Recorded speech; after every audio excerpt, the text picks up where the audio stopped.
Hey everyone, it's been a while. Thank you all for waiting very patiently for me to produce this Libra guide, and I must say there is a lot to go over. Unlike my previous episodes on Never Lose Again, I will be covering both the base and Everdark version in this video. Most of you are probably here just to see the guide on the Everdark, but I highly recommend that you do not skip over the base. This is because after countless hours of fighting Everdark Libra, I can tell you that beating him consistently requires a mastery over his moveset. That includes both his Berserk and Golden form.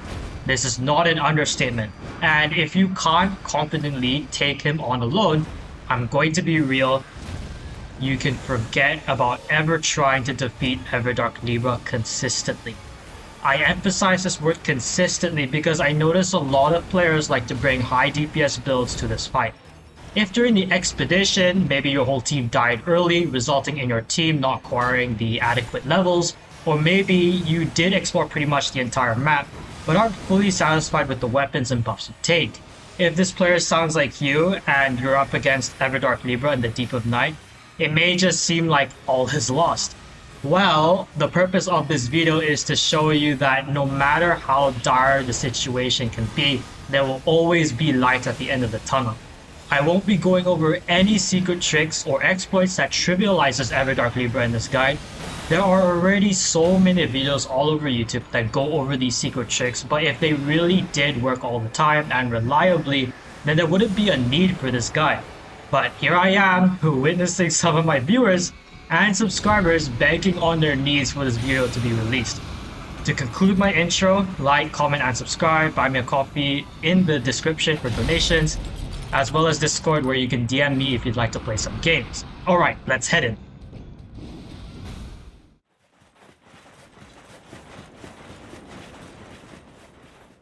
The example I'd like to show you first will just consist of Libra's basic moveset as well as his golden form, where this basic moveset is enhanced.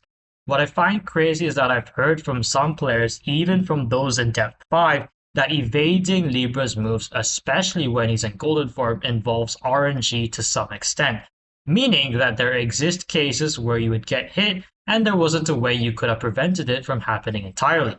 To the players who despise this boss, I hate to break it to you, but there is absolutely zero RNG involved, and the problem is just a very elaborate lack of guidance and experience. As proof, I'm going to show you right now how to do it solo, completely hitless, no damage taken on Depth 5, 3-player scaling without ever breaking the shield. In this example, I did break it once, but that was just the beginning of the fight. This was just so I could introduce and talk a bit more about the Berserk form. For the deals, you can see Eventual Greatness was one of them, but for the sake of this video, I won't ever be accepting any deals from Libra in any of the fights just to assume a position where you didn't get any good deals. If you did get Eventual Greatness, however, let your teammates know if you can so they don't end up triggering the fight. Just sit down and do nothing to run down that Eventual Greatness timer as much as possible before the fight begins. There are already dozens of videos on YouTube that go over what each deal does, so I won't be covering them in detail. To save time, I will link a spreadsheet in the description so you can see numerically how each twisted reincarnation affects your scaling exactly. I will also link the effects of every other deal. As an example from the spreadsheet, this is I wish to expand my intellect. The table shows your stats at each level and the new letter grades for each attribute. I'll also give you an example where knowing these stat changes can be really useful.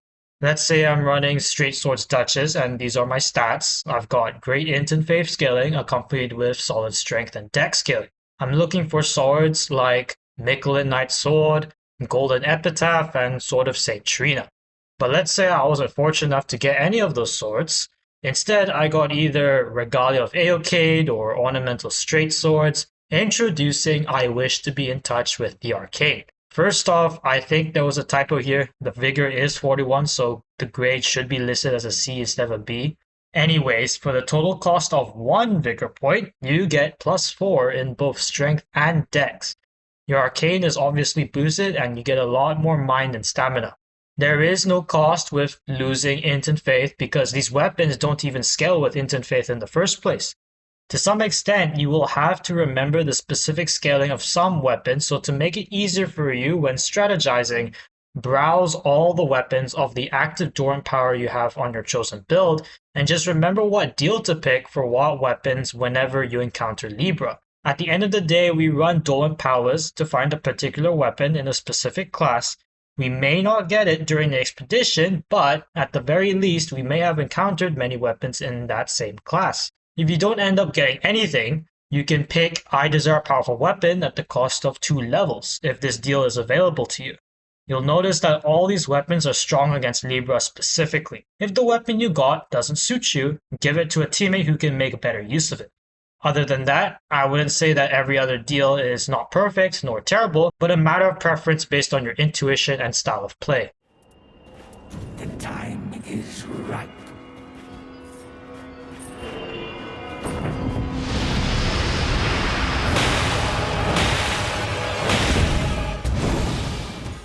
Starting with this move, Libra loves to throw this out a lot in base form. From up close, you can either roll or run to the side and then follow up with a quick punish. If you are at a distance, I suggest rolling instead of running because the shards expand outward conically like a spread of pellets from a shotgun shell. Libra spawns the turret in front of him with a bit of space in between, so if you are hugging his body, you won't have to worry about the initial shards hitting you.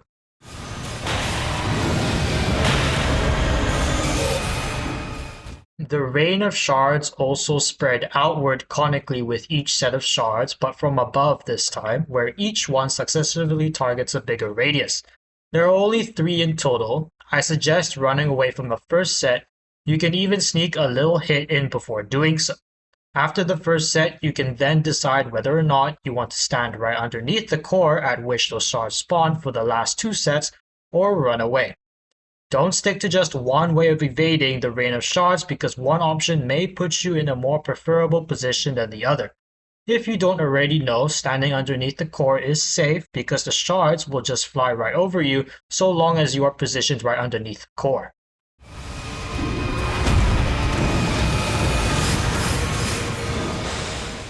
With the sigils at your feet, you can either surge sprint or roll. I prefer surge sprinting because it's safer. Normal sprinting does work, but there have been a few times where I've been caught by the edge of the attack. Just like the turret, you can go for a quick punish if you are close before running.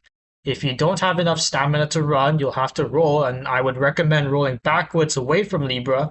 The reason is because of a specific move he may do right after the sigils, and you're about to see what it is in a few seconds.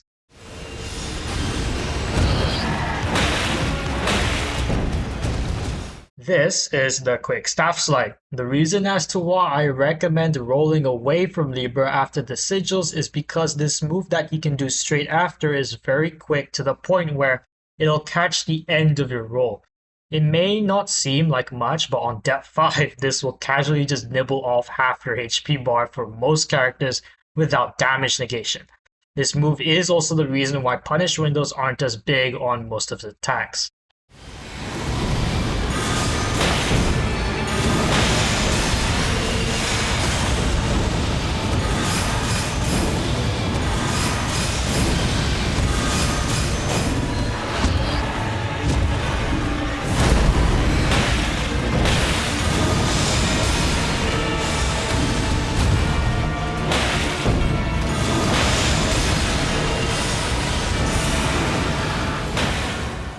For the first shield, there will always be just 3 sigils. No one needs to waste their ultimate on this one, just get rid of them.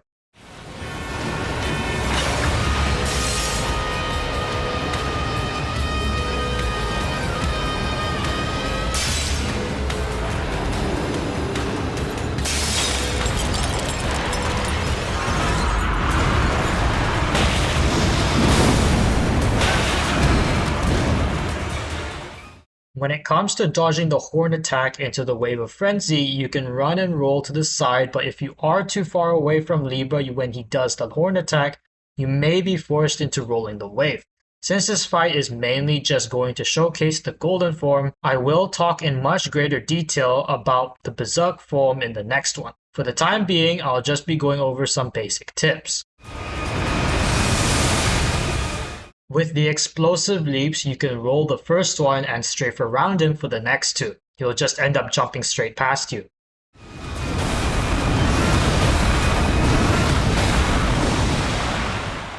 Libra is scripted to do this move whenever he goes berserk, so the easiest way to evade if you are close to him is to just position yourself to the side and away from these orange puddles you see on the ground.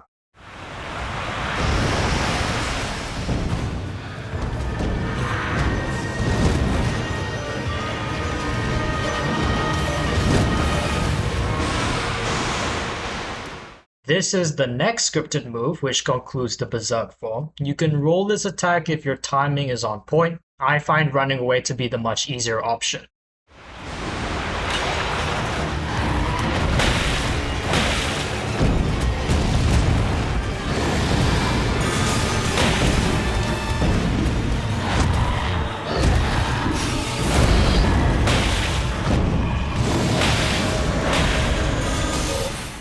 You may remember from earlier that Libra did a double staff bonk straight after releasing the Rain of Shards.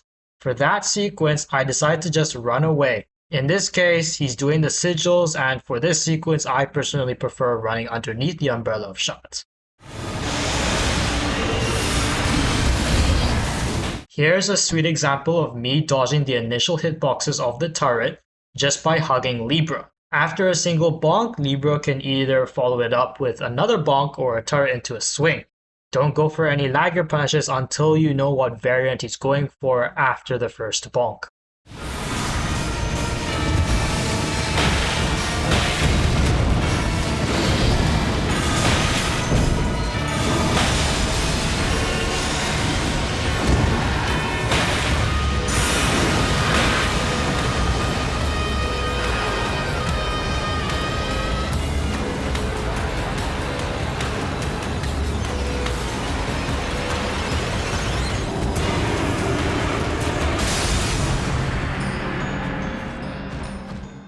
Okay, here's a new move he loves to do in golden form. It's the leap into the sigils. When it comes to timing the roll on the leap, I like to pay close attention to the movement of the staff.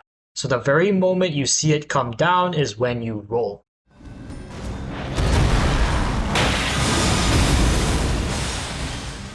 The enhanced sigils attack will spawn more sigils out around in a circle and are therefore more tightly packed together than before.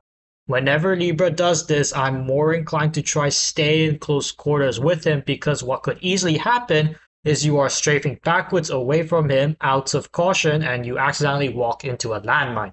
There are situations where I prefer running out of the circle of sigils. I'll explain further once those situations arise. If you're asking why can't you just keep running away all the time, the reason for this will also come clear later in this fight.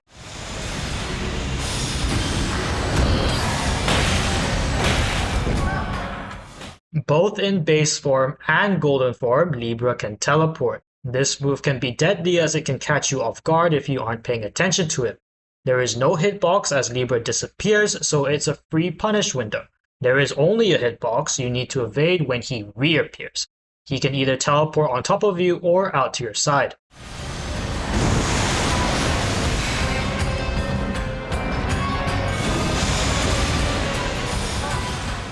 If you're ever struggling to dodge the staff combo, I like to roll the first two swings and from there you can strafe the last two. There's also a small punish window between the third and fourth. The fourth, thereafter, leaves a massive punish window where you can freely use attacks that require much longer windups.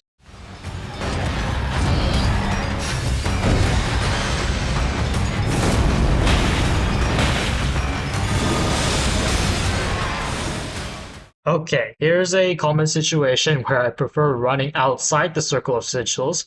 It's when Libra launches a Rain of Shards straight after casting the sigils attack.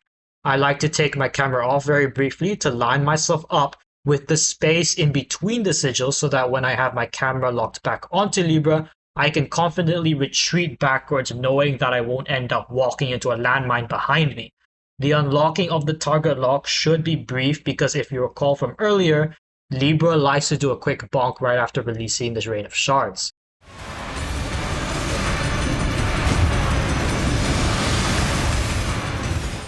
The one crucial tip to know about the enhanced turrets is that each one only goes round clockwise 1 revolution before despawning. So if there is an area that it has already scanned, just move into that scanned area and you can be confident that the turret will despawn before making its way around to you again. If you've watched all the way up to this point, you'd have probably noticed that I always try to roll to the right as Libra spawns the turrets. This is because after dodging, I can very quickly move right into the safe space the turret has already covered. All you have to remember is the initial bearing of those turrets.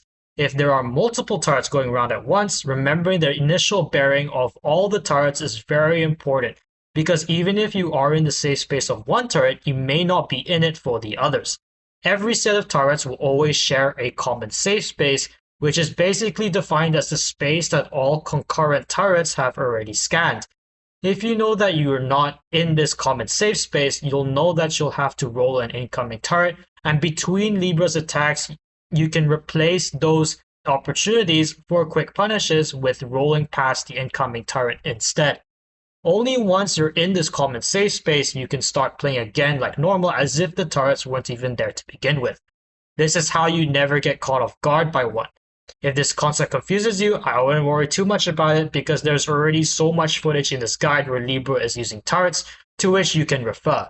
The other way to dodge turrets is to just simply run away far enough until you are completely out of range. Although this is technically an option, I only use it as a last resort when I don't remember the initial bearing of the turret.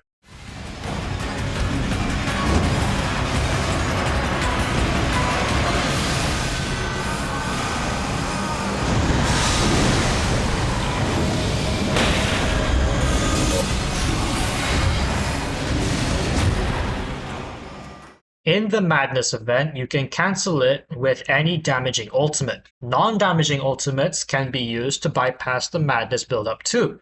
Just be careful that you can still get hit by the Rain of Shards after using your ultimate.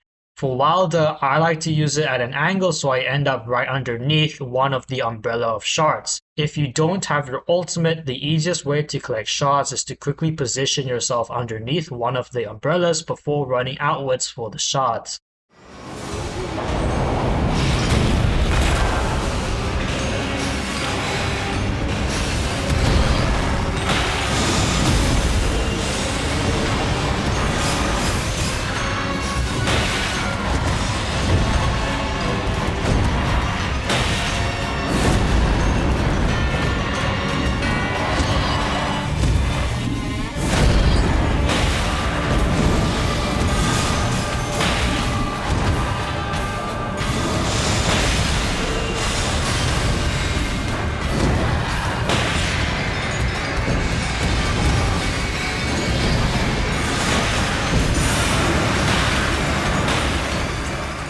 If you can't break the shield, use this time to hit Libra to charge it back up as fast as possible in preparation for the next Madness event. If you're scared of the golden bubble popping on you, always reserve enough stamina for at least one roll so you can immediately roll whenever you see that it's about to pop.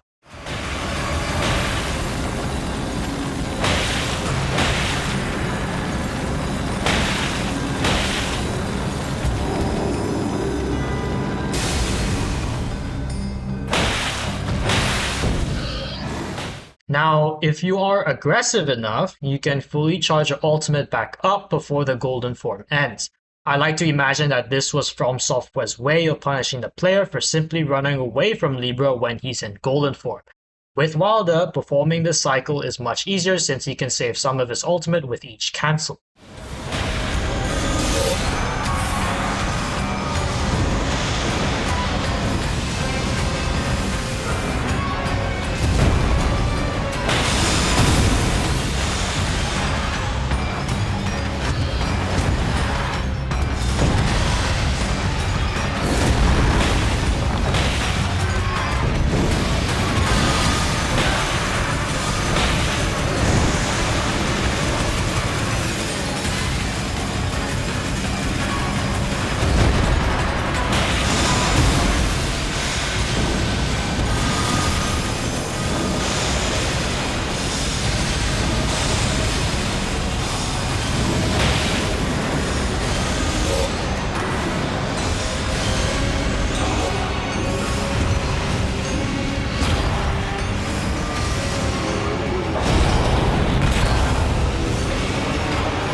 Finally, you can see why I suggest rolling backwards on the sigils. Rolling to the sides or forward will catch you.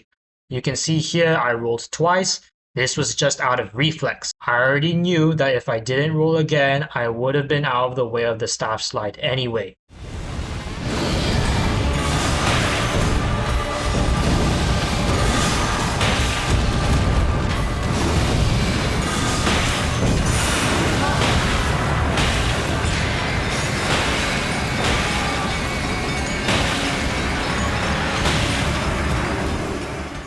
When Libra reaches the last quarter of his health, his bubble will start popping much earlier than usual.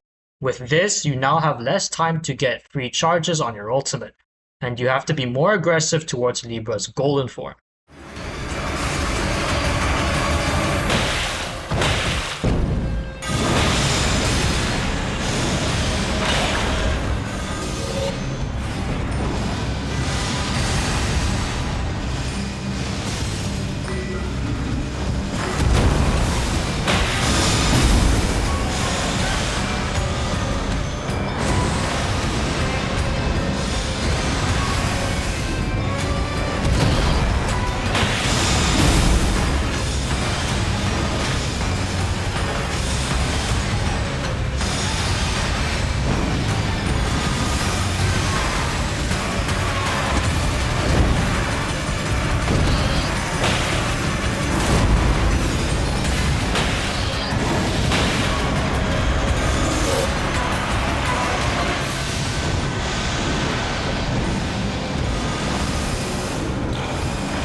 Before we head into Everdark Libra, I just want to show one last quick example where I can showcase and talk about the Berserk form in greater detail. I thought this would also be a great opportunity to show off some neat Scholar tech. Wait a minute, how are you going to showcase the Berserk form if Scholar can't even break the shield? Well, he can. Sorta. Let's wait for the shield first, which is just straight after this attack.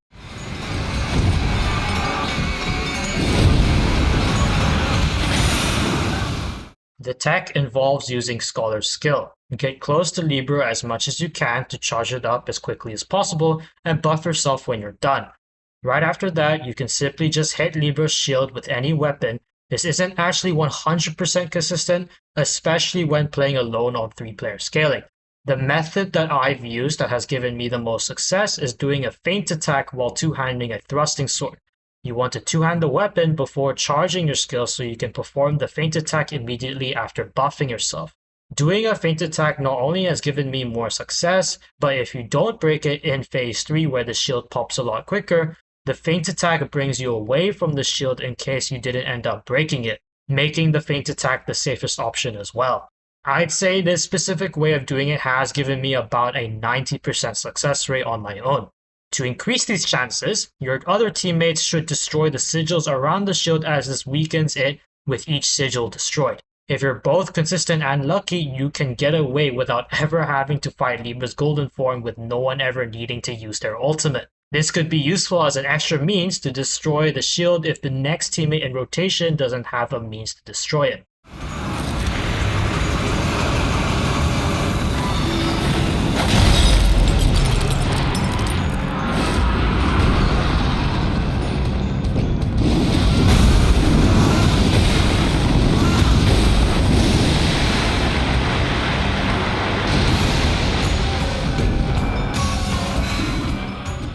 This is the combo that everyone struggles to evade around consistently. You can't just fully rely on running away because Libra can easily catch up to you. So first, I'll explain how it's structured. The sequence consists of 2 combos, where he'll end each one with a small leap. For the first combo, you just want to start off by running away. This marks the end of the first combo. You'll know it when Libra smashes his staff on the ground like this. He'll do a small leap right here.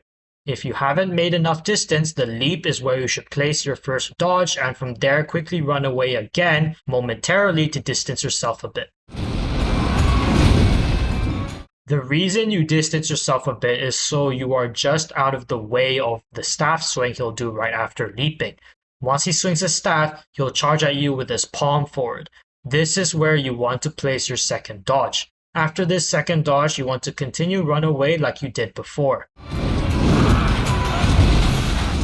We distance ourselves after dodging to evade these 2 small staff slams.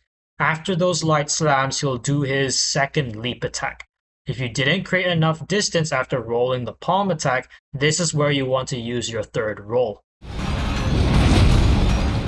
Finally, he'll end the combo off with this Wave of Frenzy.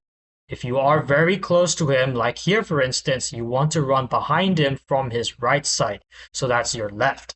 It's important that you get confident with dodging this sequence since it's the one attack that is most likely going to get you and your teammates killed when Libra's in Berserk form.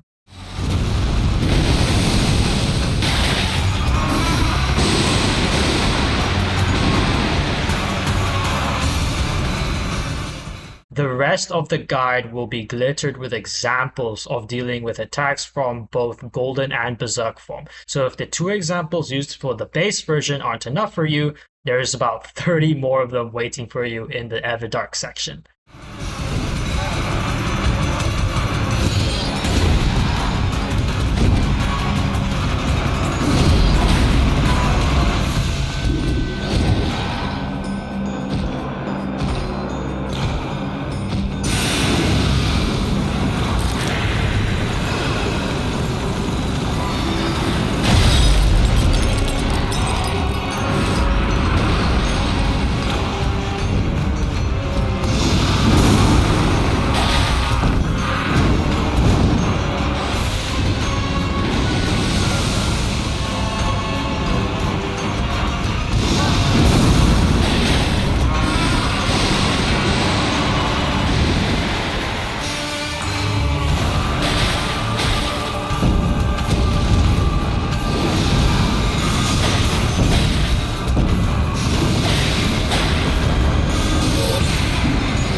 Right before we tackle Everdark Libra, there is something I need to get out of the way first.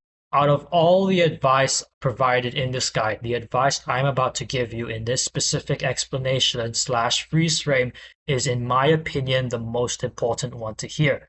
Unlike most other videos covering Everdark Libra, I'm not going to be showing you how to win, but how to not lose. You might be asking, isn't that the same thing? Technically, yes. Both achieve the same outcome, but the mindset, perspective, and the process of how we get there are totally different. And I strongly believe adopting this new mindset will drastically elevate your chances of success against Everdark Libra, as it has done for me. I know I might have confused a lot of you by now, and that's okay. Let me start clearing that confusion for you by first asking you all a question. Why did we lose? Were we just very unlucky with our drops? Maybe we shouldn't have done basement so early in the run, as we did get team wiped and that did set us back a considerable amount. Why did we have to get trolls? Why did we have to get Great Hollow? Should I have taken the Halo Scythe even though it had all resistances down? Should have I picked Recluse instead? Looking through the lens of trying to win, these are the questions and remarks I'd imagine that someone would make. This begs the question, what about from the perspective of not losing? I'll give you some examples. Given our circumstances arriving into the fight, what could I have done to better our chances against Libra? Which of the condemned caused us the most trouble, and how could we have better dealt with that condemned? I shouldn't have taken my eye off Libra just now.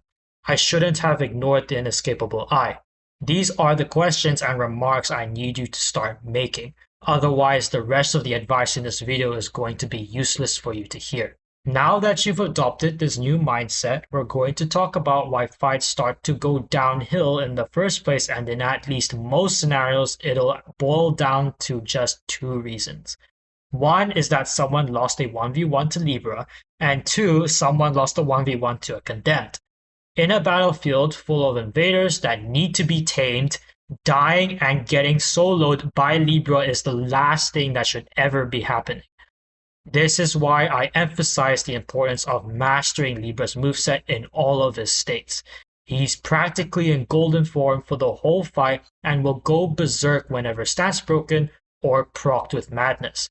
Now that I've shown you how to 1v1 Libra, I'm going to show you how to 1v1 all 30 of the condemned, and after that, how to apply everything you've learned into a trios match, starting off with Mirais Wylder. When it comes to picking characters for this fight, there are 4 characters who I'd consider to be double-edged swords. These characters are very adept at obliterating the condemned, and their condemned are just as adept to do that back at your team as well. Those 4 characters are Guardian, Ironeye, Raider, and Scholar. Yes, Guardian is a double-edged sword. I'll talk more about him once we get to him.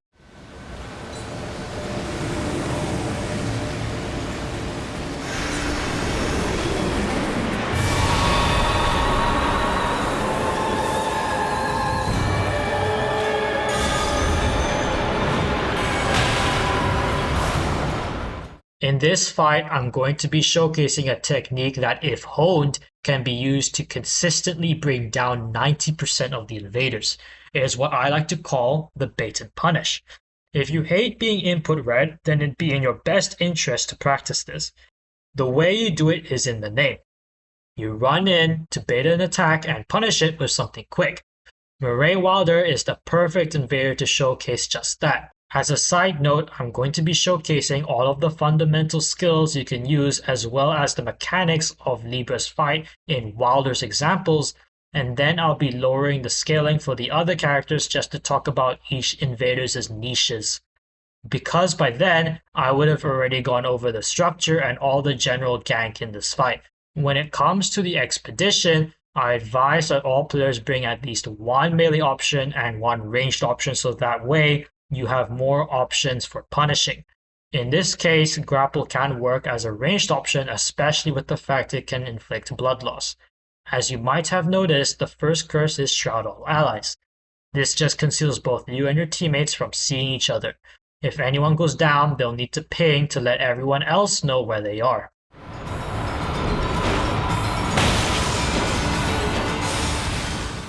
After punishing the opponent, there is commonly what I like to call a retaliation that they will do, which is essentially how they attack you back straight after getting hit. After punishing the invader with a melee option, get ready to roll the retaliation, and all you got to do is rinse and repeat this process. For Mirais Wylder, when he does his skill, I recommend not punishing with a melee option. One thing I'd like to clarify is that this moment counts as a 1v1 between me and the Condemned. It is everyone's own responsibility to watch Libra while dealing with the Condemned because the sigils target everyone. The teleport can land on top of anyone, and the turret goes around 360 degrees.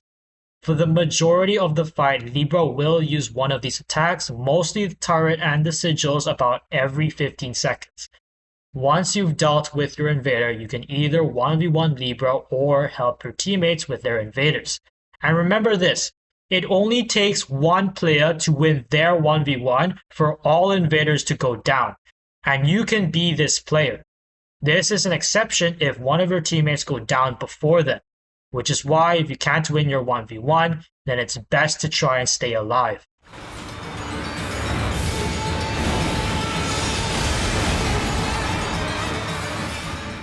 Mirais Wylder will drink a blood boil aromatic momentarily after spawning, where he can take more damage in exchange for doing more damage himself. You can use his drinking animation to quickly punish him for good damage.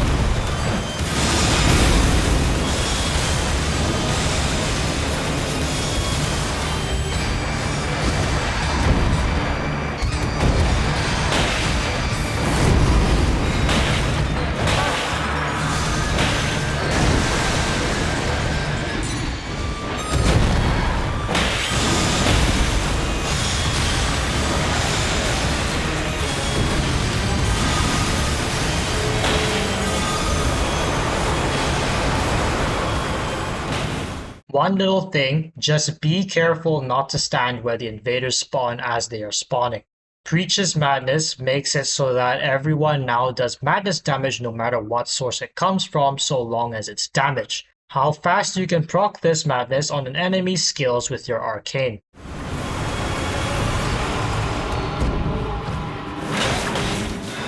To dodge the borders, you need to make sure you are either directly in front, behind, or to Libra's sides, because the borders spawn at his diagonals.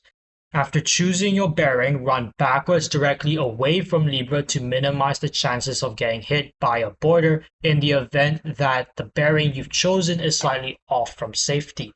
Sometimes the bearing you've chosen could be way off, especially if you choose a region to the side of Libra. If this is the case, you can look at where his arms are pointed and line yourself up with them. The borders can be cancelled with a damaging ultimate to enable everyone on the team to help each other. This can be especially useful during a riot.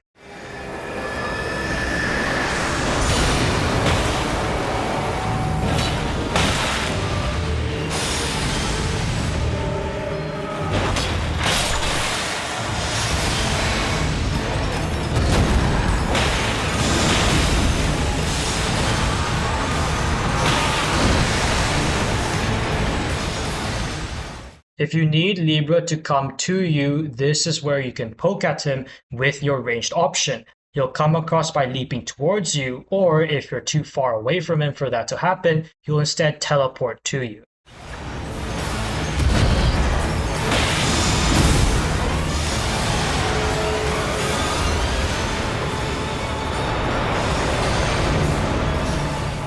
False Blessing. These 3 rings on your character just means every time you drink a flask, you lose a level instead of losing a flask charge.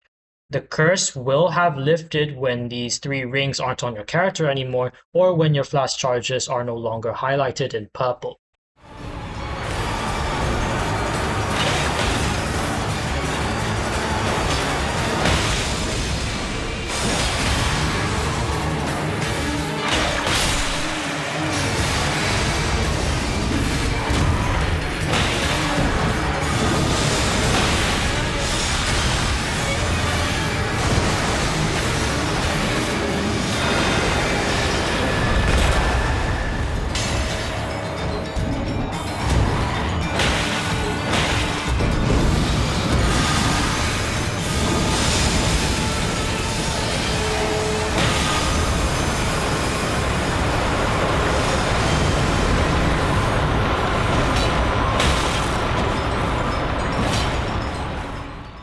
Incites a riot is self-explanatory. Libra will spawn 2 of the same invader instead of 1, and both these invaders can have beef with each other.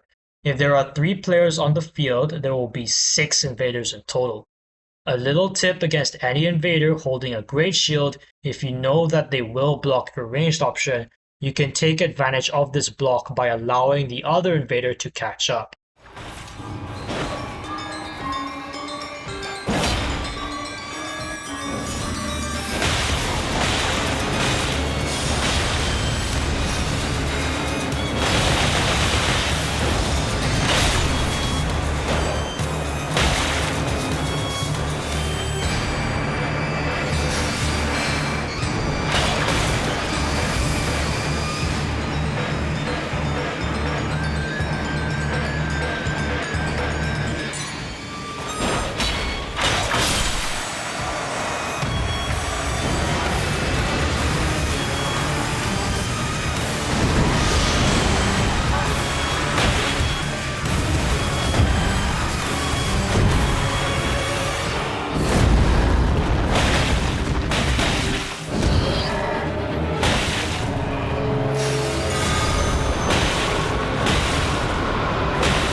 Once Libra reaches half health, you'll impose this curse.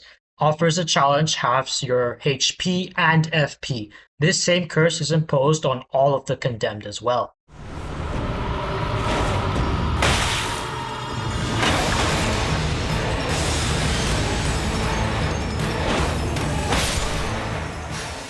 The big pellet that the invader drops can be used to heal you once the offers a challenge curse has been lifted, but if you did kill your invader early, the pellet will disappear before then.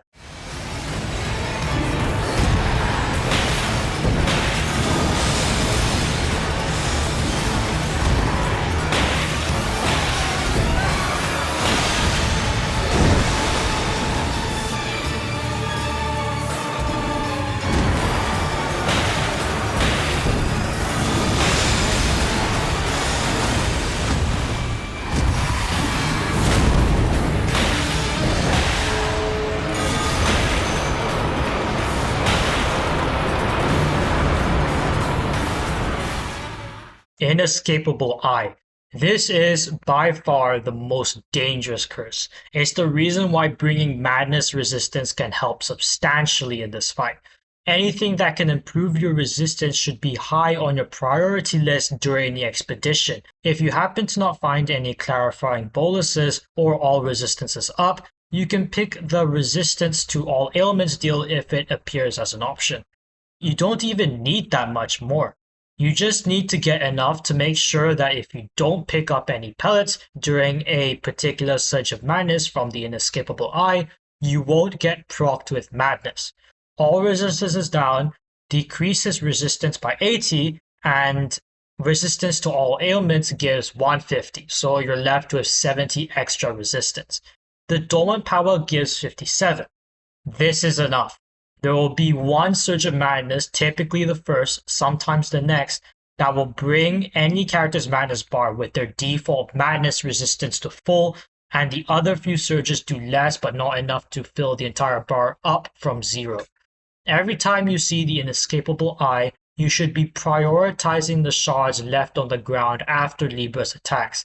Picking them up in general is a good thing because they do give you a small attack buff for a short while.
Another great opportunity to use your ultimate is to get rid of the Condemned quickly in Preach's Madness, so you have more time to deal madness damage to Libra before the next curse. If an invader ever gets knocked down, maybe as a result of using your ultimate, you can get a free hit on them as they get up.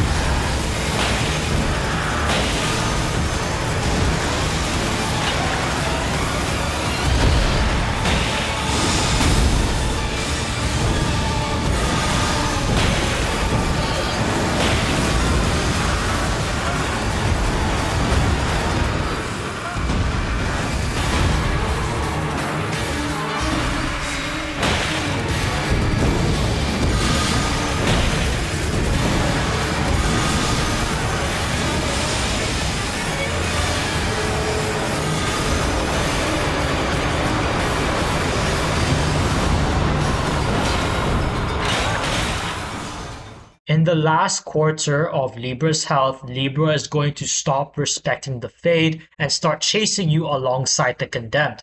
If you got both the Invader and Libra on you, you should stay more focused on running away.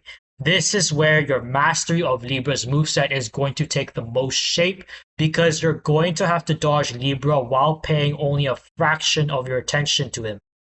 During this phase, if you're the one getting chased, it's more probable that someone else on your team will have to win their 1v1 for all invaders to go down.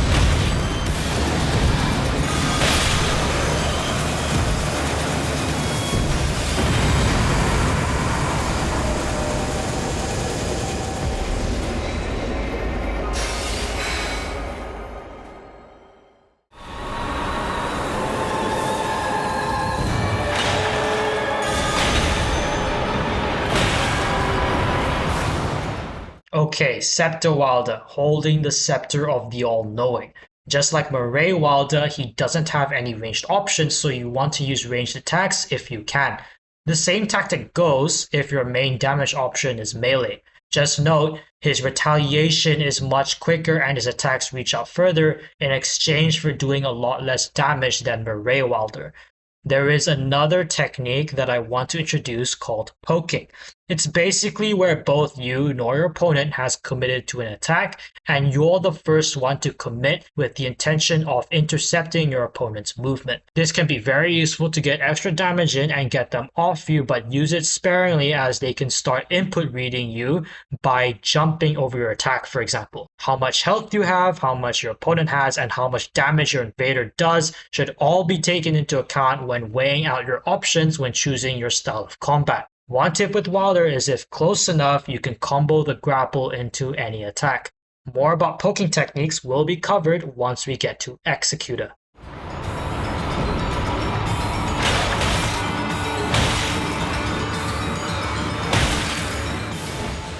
Whenever Sceptor Wylder switches to the Clinging Bone, he's always going to go for the Lifesteal Fist.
Greatbow Wylder. You'd be surprised to see how easy it is to deal with this guy on your own, but when dealt with wrongly, he can wipe your entire team just as easily.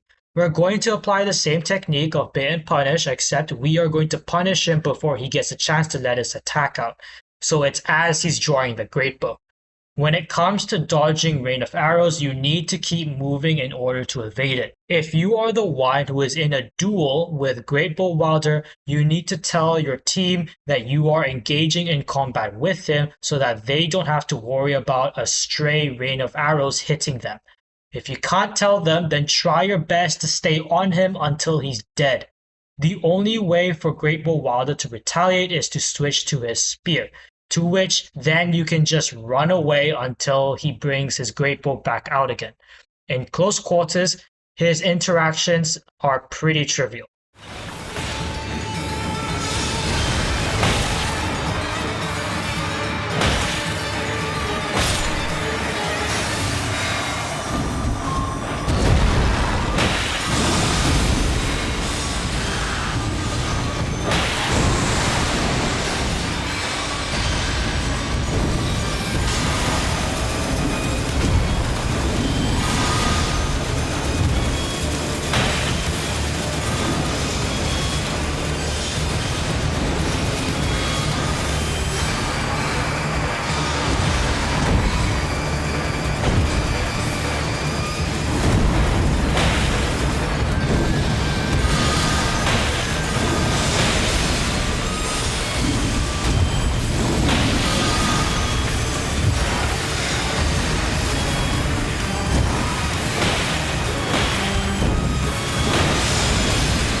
When it comes to normal arrow shots, I do recommend dodging because sometimes you can still get caught by an arrow from just running to his side.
If I can't be bothered with dealing with the invaders, I like to bring Libra away from them and deal with him on my own while those invaders can beef with each other.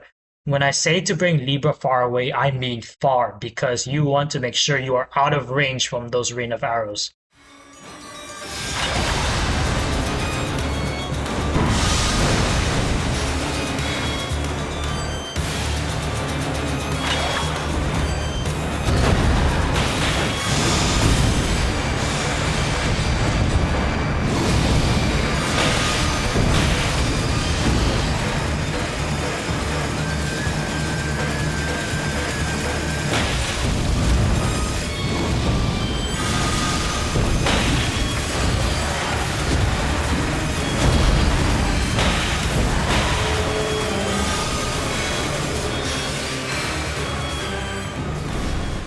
In the event that you don't finish off the invaders before the next curse, they will be buffed, as you can see from underneath their health bar. If your invaders are easy to deal with, leaving them alive for one round isn't going to make much of a difference.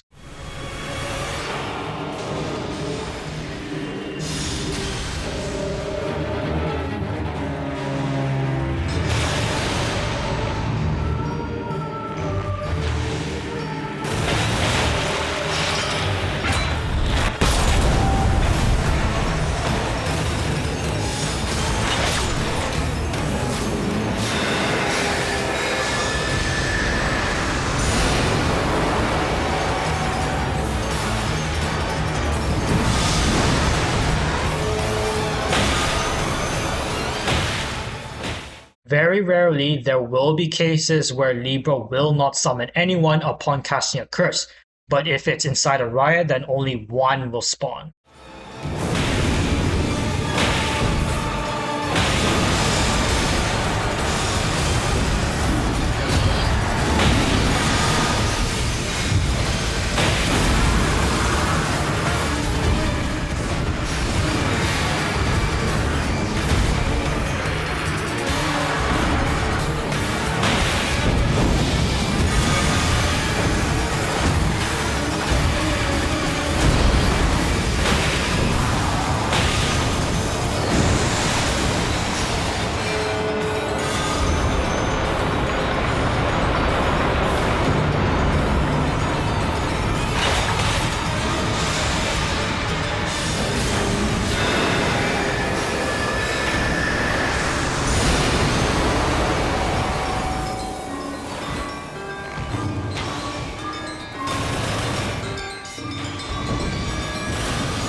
may have recalled earlier when introducing Everdark Libra that Guardian is one of the 4 double-edged swords to bring to this fight.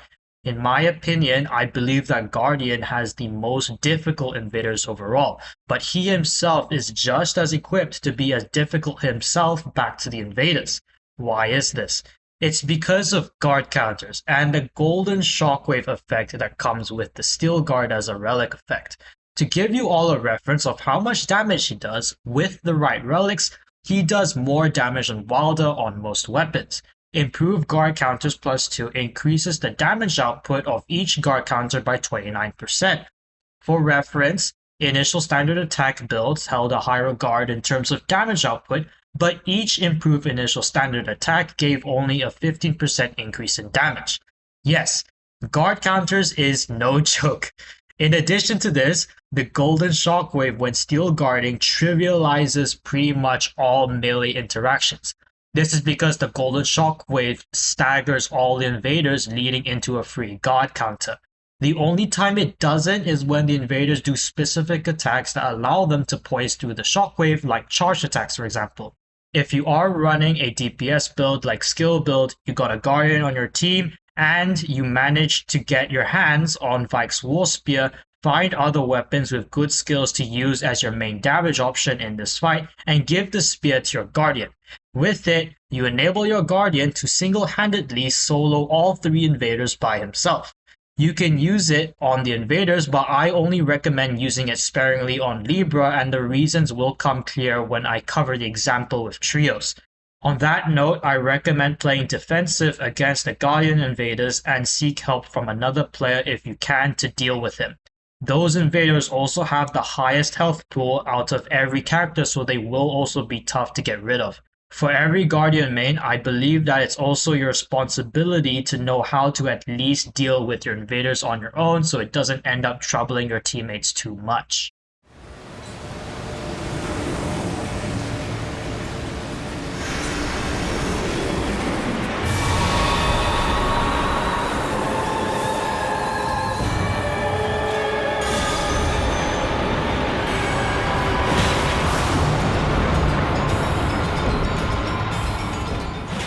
Every time Support Guardian raises Commander's standard, you can use this as an opportunity to get a few hits in. This buff will not only buff himself, but Libra as well.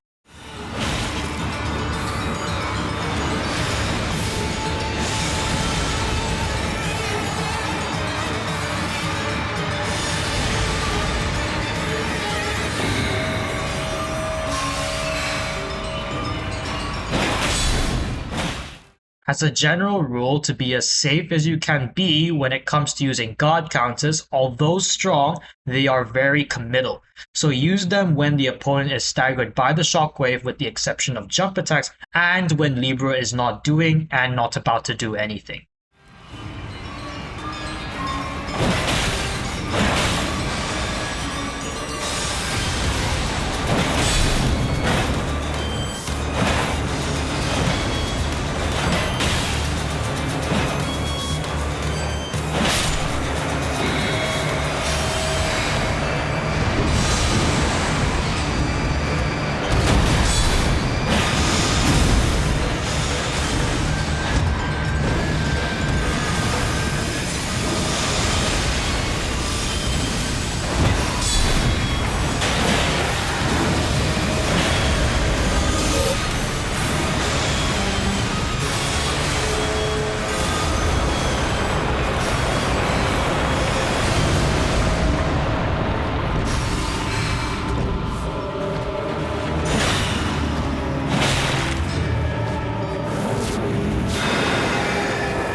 I could imagine that a lot of players hate this guy, but I'd say that I find him to be the easiest to deal with out of the 3 Guardians. He's actually a victim of the bait and punish technique. However, poking is nearly impossible since not only does this guy input read and poise to every attack, but he'll block everything. With Guardian, you can block and guard counter the attacks, but just be careful of Preach Madness and Inescapable Eye. The Fingerprint Shield itself does Madness buildup, bypassing the Steel Guard in addition to those curses, so it can get very dangerous really quick. He doesn't have any ranged options, so you'll be fine just running away if you're focused on surviving.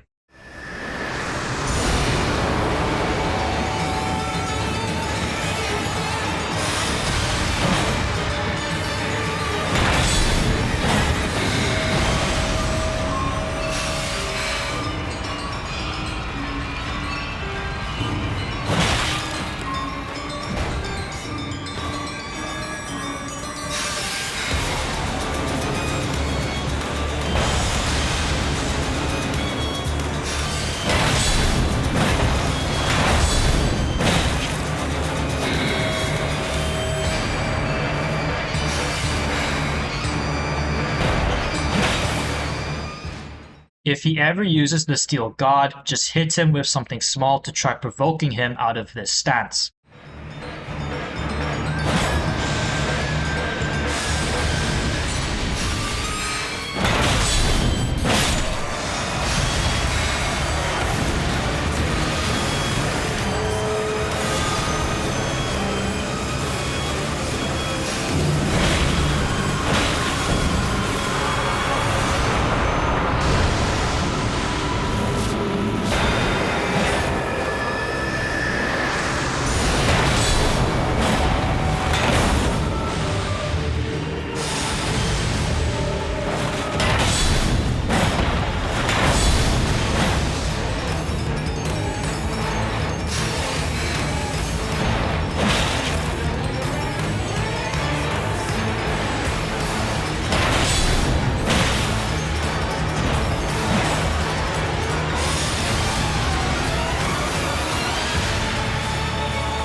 This guy can be annoying to play bait and punish with because his thrusting attacks can reach out quite far. So if you prefer not to do that, you can easily get a punish in after he uses the skill, then dodge the following retaliation. Just run away to provoke him to do it and go back in for a punish. Rinse and repeat. When your teammates are done with their 1v1, you all can quickly finish them off after the chip damage that you've done.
If you ever do get Libra to go berserk while there are invaders present, you can at least lead the invaders into Libra's attacks and they will start chasing Libra instead of you.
Ironeye is the second double-edged sword that I mentioned earlier. Some of you might be asking why even consider him that.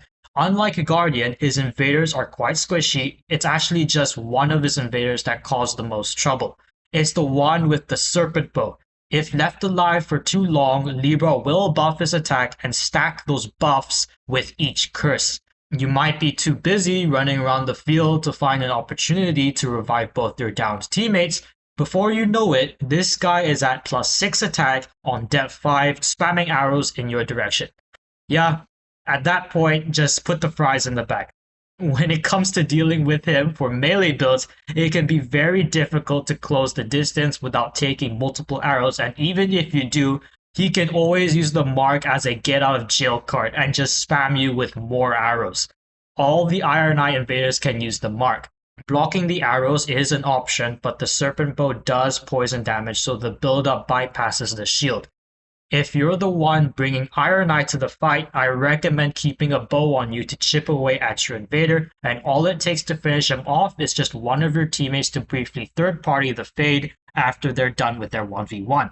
Bows are also, in general, an amazing weapon for getting rid of invaders who don't carry shields because it enables a very quick and spammable punish at range.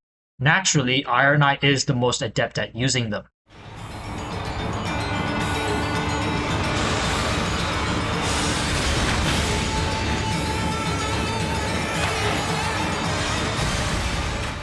For this duel, you want to maintain a moderate distance like so. This puts you at a great enough distance to strafe his arrows while being able to deal damage.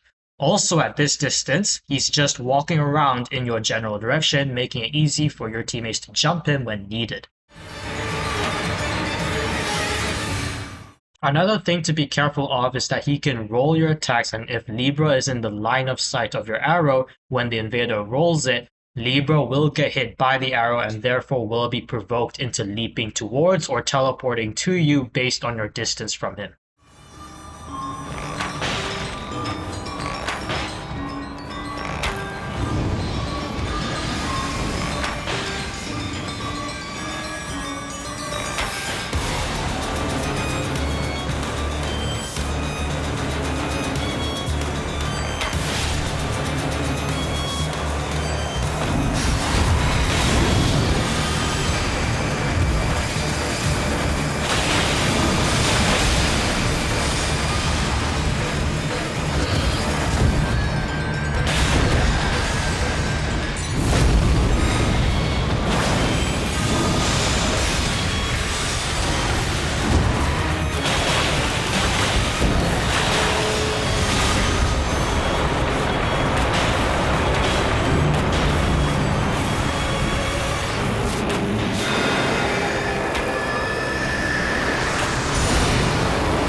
The mistake I made just now that caused me to get hit by one of the arrows is that I double backed in the opposite direction when strafing the arrows.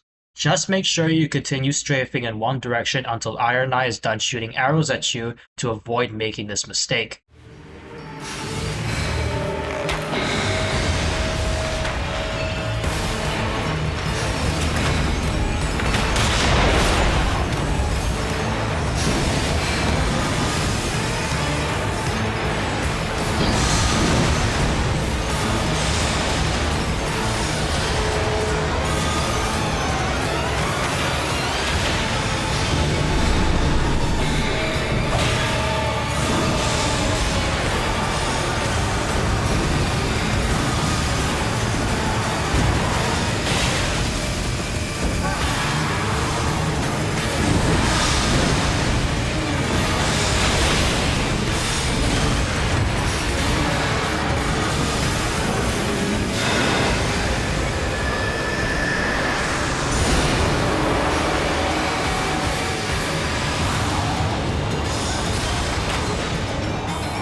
Bolt Ironeye. This is the one wielding a crossbow in one hand and Bloodhound's Fang in the other. This guy is pretty easy to bait and punish, but if you do choose to do this, just be aware that he does have the mark at his disposal. Considering that most Ironeye builds don't hold a large health pool, I would just play it safe as possible with the bow at a distance. If you have a bow and you are Ironeye, you always want to remember to take full advantage of invaders who aren't carrying a shield on them.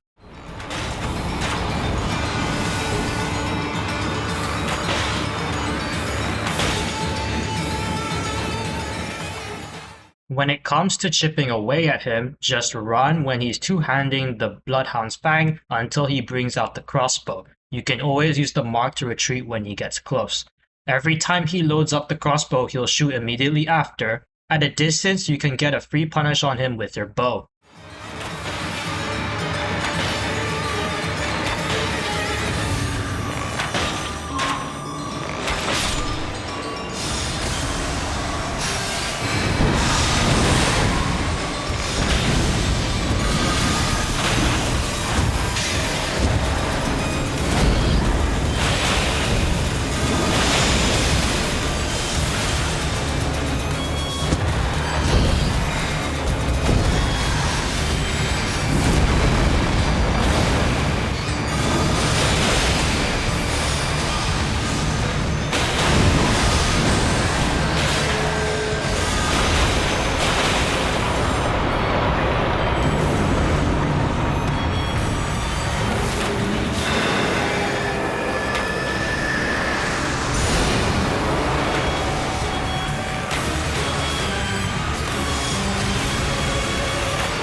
Cannon Ironeye holds both the Jar Cannon and the One-Eyed Shield. Even though he does have a shield, you can still wear him down pretty easily with a bow because he's not going to be blocking most of the time.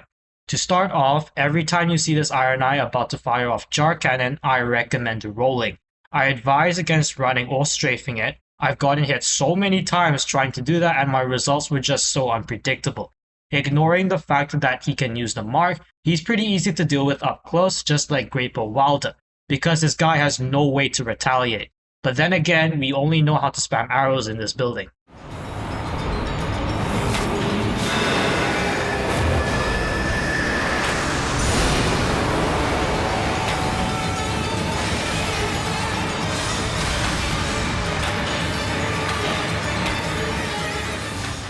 For some reason, when this guy is two-handing the One-Eyed Shield, he never blocks the arrows, so when he's in this state, try to get as many arrows in as possible.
The Duchess invaders are generally very aggressive, as in they like to often get close and personal with you. In exchange for being more nuanced, the Duchess has low poise, so pretty much anything staggers them, and they are pretty squishy. Before us, we have Spellblade Duchess. She's got 2 glintstone spells in her arsenal as well as a straight sword. For the spell I showed you, you can either run or roll to the side. When playing Duchess, you can just dodge one after the other because of how quick it is.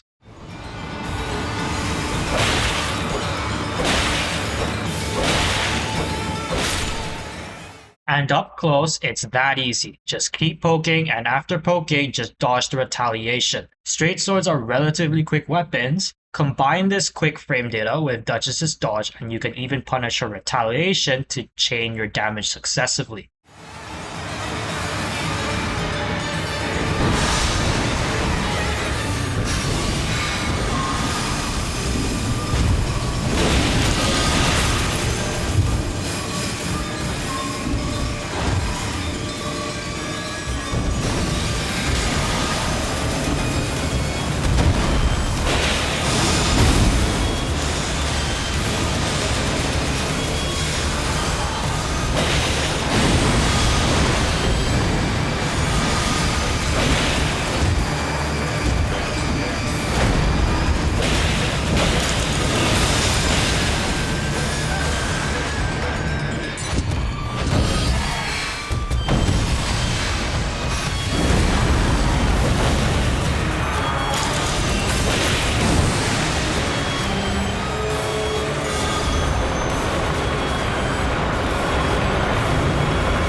This is the second spell she likes to cast. All you need to do when you see her charging it is to first create some distance between you and her, then roll forward on the glintstones when they reach you.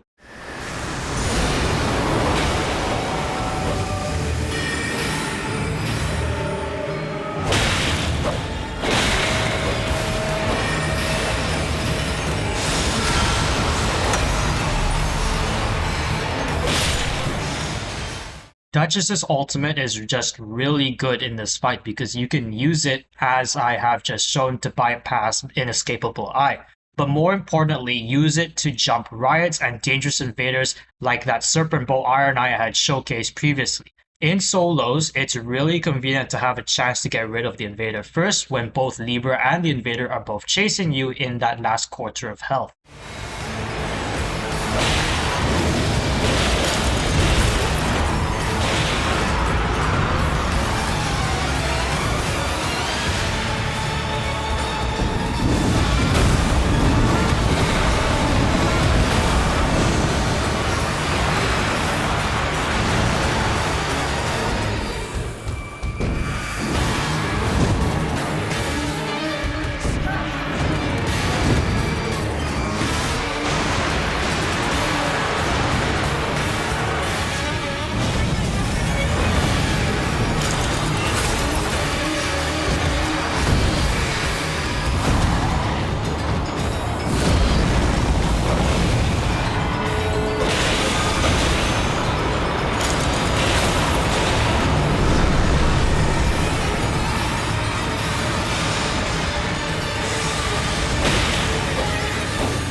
When it comes to bait and punish, I don't recommend trying to punish the one-handed heavy. It's almost always a trap.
This, ladies and gentlemen, is Crit Duchess, one of the most resilient invaders and definitely the hardest Duchess invader to deal with.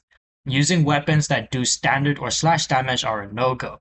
You try playing bait and punish, and if you are just a hair too late, she'll parry you. She also utilizes the Frozen Needle that fires a projectile on charge attacks. When it comes to trios and deciding matchups, the melee options who mainly use strike damage or the ranged options should be dealing with her, but just be wary that she can use carry and retaliation on your spells. For strike and pierce weapons, it's considerably less probable that she'll land the parry, but the chances are never zero. Doing a charge attack will lower the chances of getting parried even more. This applies to slash weapons as well. Of course, if you're Guardian and you happen to have her as your opponent, you can forget about everything that I just said. If you've already watched my Guardian showcase, you'd be correct to guess that Guardian no-diffs all the Duchess invaders, and that's because he does. But in our case, I've decided that we're going to be giving her straight hands. With this knowledge, it's going to be pretty safe poking her because she's always going to try going for a parry most of the time.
Dagger Duchess, which is the easiest of the three, is basically Spellblade without the spells. She never jumps.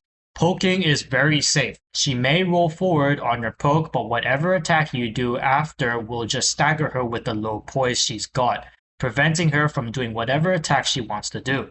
She can be annoying for your ranged characters, so just give this matchup to a melee build on your team and she's sorted. Remember that it only takes one player to win their 1v1 for all invaders to go down, so if you get this Duchess invader, consider yourself lucky.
For anyone wondering, I am not a robot. I also get nervous towards the end of recording no-hit runs.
Raider is the third double-edged sword, and you could probably guess why that could be the case. All three of his invaders pretty much poise to everything and love to do input reading.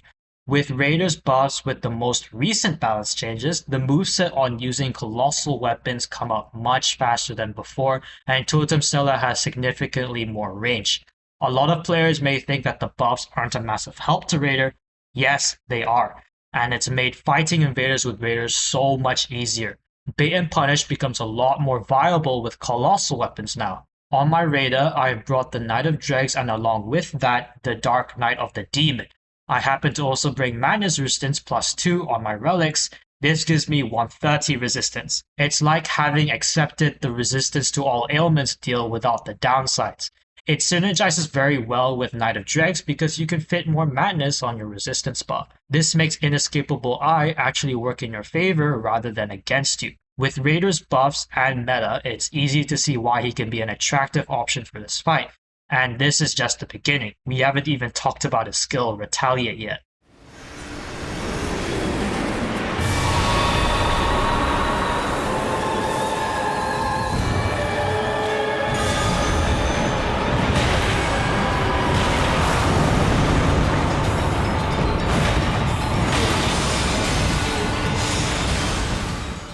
The Raider with the Axe of Godfrey is the hardest I find to deal with.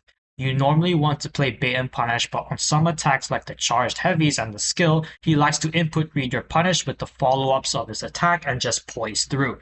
So jump, dash, and light attacks are generally much safer to punish. When it comes to poking, yeah, forget about it. This only needs to happen once and you're dead unless you're Guardian, of course. With Raider, I will be mainly playing Bait and Punish because I don't have any damage negation on me, but if you're that person who loves to use a lot of charge attacks, I recommend damage tanking through those punishable attacks I mentioned because they are also the weaker ones. Another tip which trivializes these close interactions is Retaliate. You should be the one to input read the opponent because they can actually input read your Retaliate, and when they do this, they'll just move away from you. If you manage to land a solid Retaliate on them, it'll always knock them down, which then again gives you another free hit on them with your meaty colossal weapon.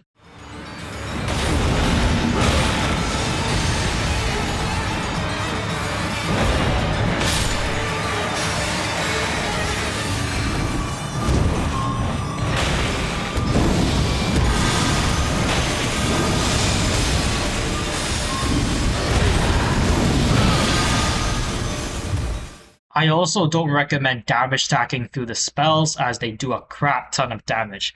This is not an understatement. I would advise damage tanking through staff attacks to charge up your Retaliate.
Greataxe Raider, just bait and punish, simple enough.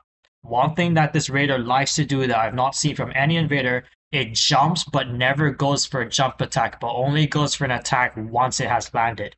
It's just good to remember that he can do this alongside the conventional jump attack.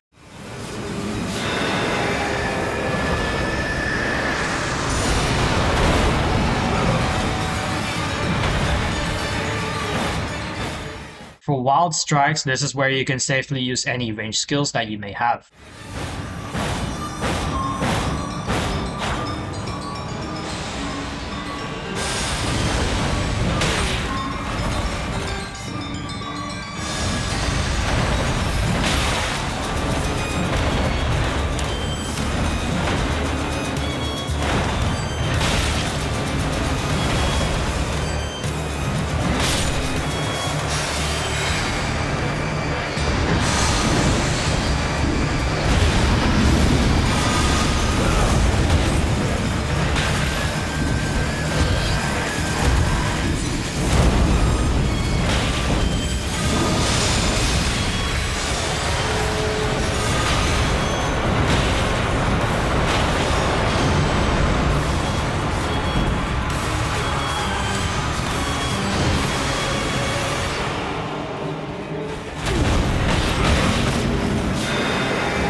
Here we have Prelate Raider. Prelate in one hand and Visage Shield in the other.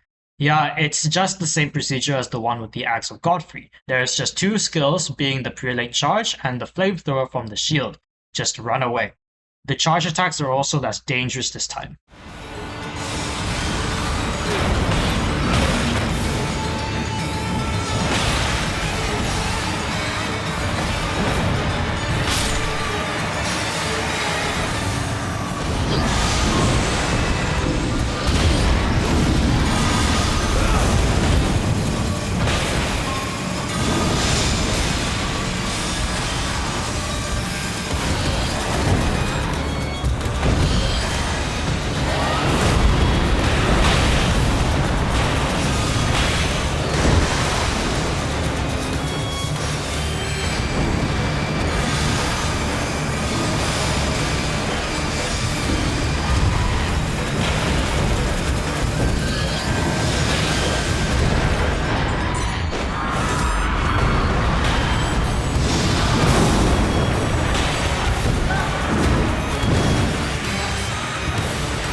And with that, it goes to show that if you can't win against your own Condemned, you are not a true Raider main, because it means you've lost a duel between men.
Starting off with Bonk Revenant, she's holding 2 colossal weapons in each hand, and I would say she is the easiest of her 3 invaders. In fact, I'd also say that she probably has the easiest set of invaders to deal with overall, along with Recluse. Something that I've noticed about a lot of Revenant mains is that they tend to rely on summons too much, to the point where they would disengage in all combat until they have a summon available, to which they re-engage. In 3 of Revenant's fights, I'm going to show you how to do it without summons so that you aren't limited to using them.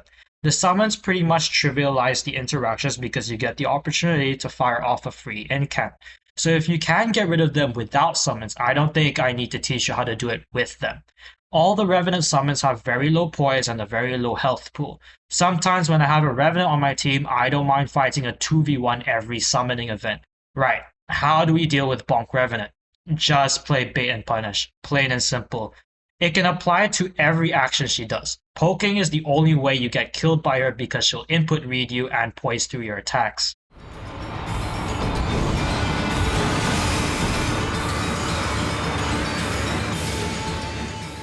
The only ranged option she has is what I like to call the blue goop.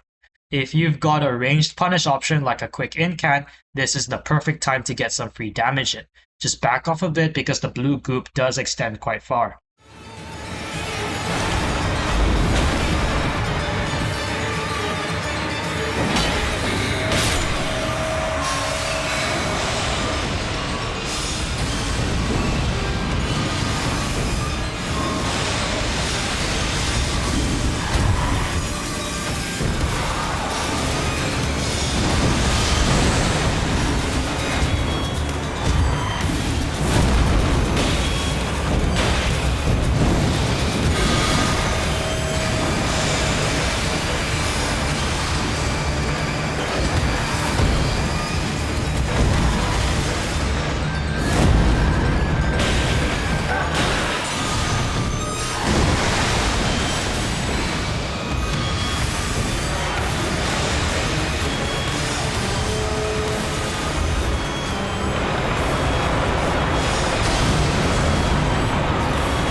When you've got characters on your team whose main damage is ranged, you can let them deal with the riots. Just cast your spells from a distance while the condemned are beefing with each other.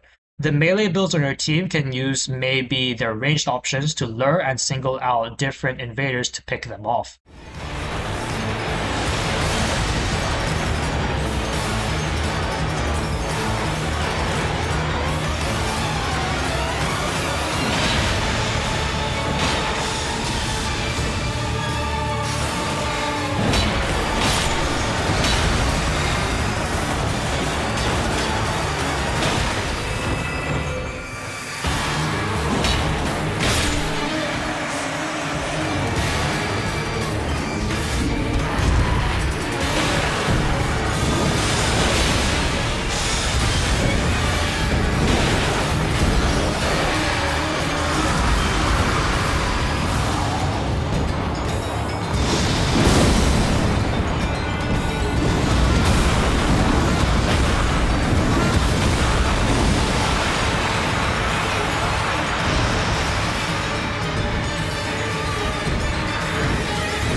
Bait and punish, same thing. It's your best friend. This time you can be a little lenient with the poking because this is not a colossal weapon we're dealing with this time.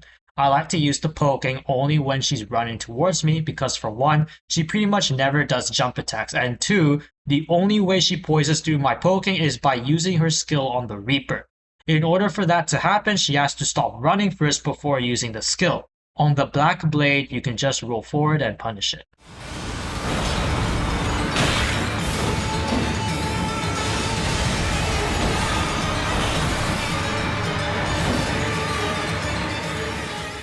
As a side note, you can jump the Holy Discus of Light.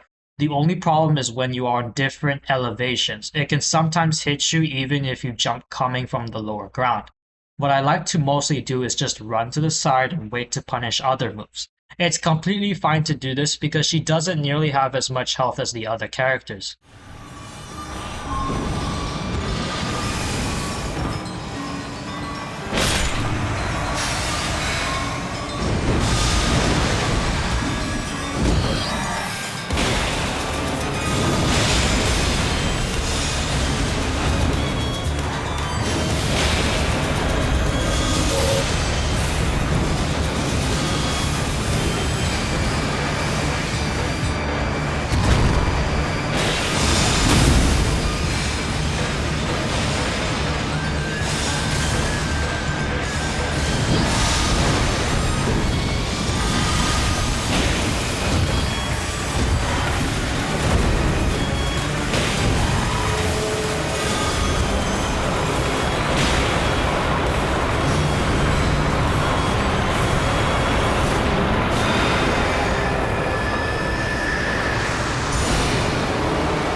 steals Revenant. This time she's got a seal in both hands. I would say she is the most nuanced of the three, but that still doesn't change the difficulty that much.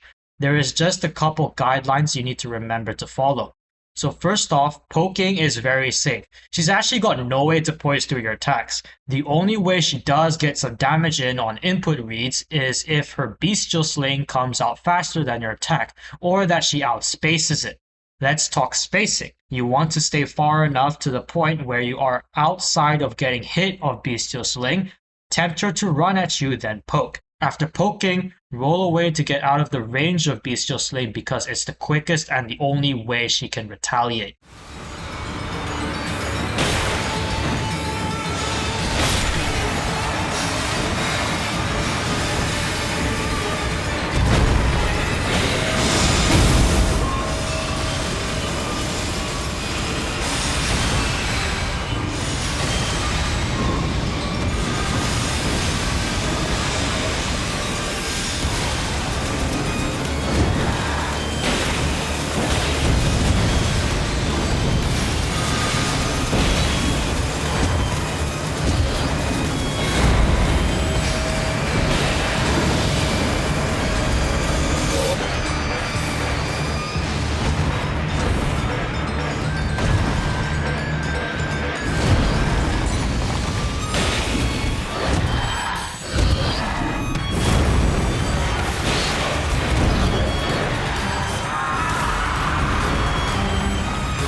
When it comes to Thorn's Recluse or Briar Recluse, you've just seen how we're going to be dealing with her attacks.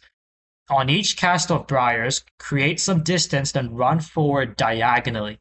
You can decide to go in for a melee punish, but just be aware of the throwing knives. They are fast and unreactable, but also do little to no damage. In fact, you could probably just land 1 or 2 hits on her, then just run away, because she's slowly taking her own life from using Briars as punishment. Other than that, she likes to sometimes bring out her katana when up close, so when that happens, just run away until she switches it out.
Of course, if you don't have the room to run or roll forward on the spell, I recommend rolling in the direction of space once the thorns have reached your feet.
If you ever do find yourself sandwiched like this, I suggest rolling the moment you see something red appear at your feet. The thorns get louder as they approach you, so use this as an audio cue to know when you should get ready to roll. I don't ever recommend putting yourself in this position, avoid it if you can.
If you've never seen this tech, this might have just discombobulated you a bit.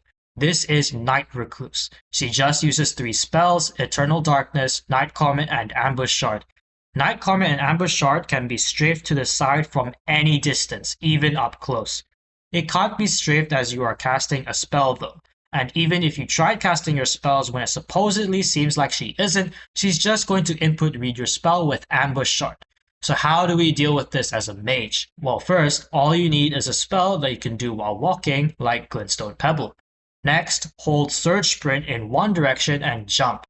Throughout the entire period of the tech, you are going to hold down your Surge Sprint input. After landing, continue holding Surge Sprint and start casting your spells. Do this every time you have the opportunity to be aggressive. When Eternal Darkness is casted, you can maybe switch back to any night sorcery that you may have temporarily, as they aren't affected by that spell.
Yeah, Glintstone Recluse. If you've got range damage, she mostly just walks around and does nothing.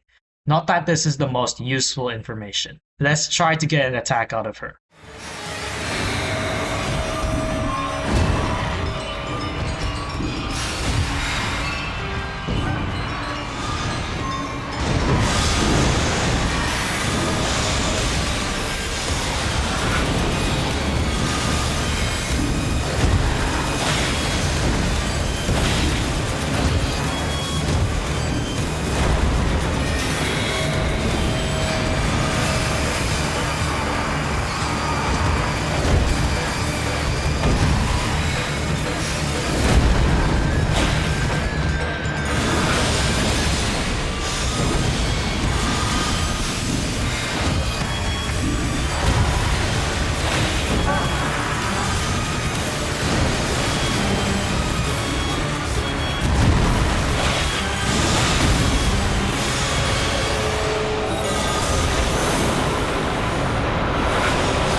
For Glintstone Comet, I usually like to roll it because unlike Night Sorcery, running or strafing to the side can be inconsistent.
Okay, I think I might have finally got her to do something different against me. Yeah, you see her casting Full Moon, you can knock her out of it pretty easily even with a melee attack up close. With that said, I highly recommend giving this mashup to the ranged builds on your team, as she does have Glintstone Phalanx and Carrion Slicer in her arsenal too. So if you allocate your ranged builds onto her, you may never need to ever know this.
In my opinion, the hardest of Executor's invaders is Katana Executor. Executor's invaders are interesting in that playing bait and punish can be difficult since most of his attacks chase you down and are roll catchers in that they are delayed. You can, of course, still play bait and punish against laggy moves like jump attacks. The safest way to deal with them is either at range, or if you're playing melee, you should poke him.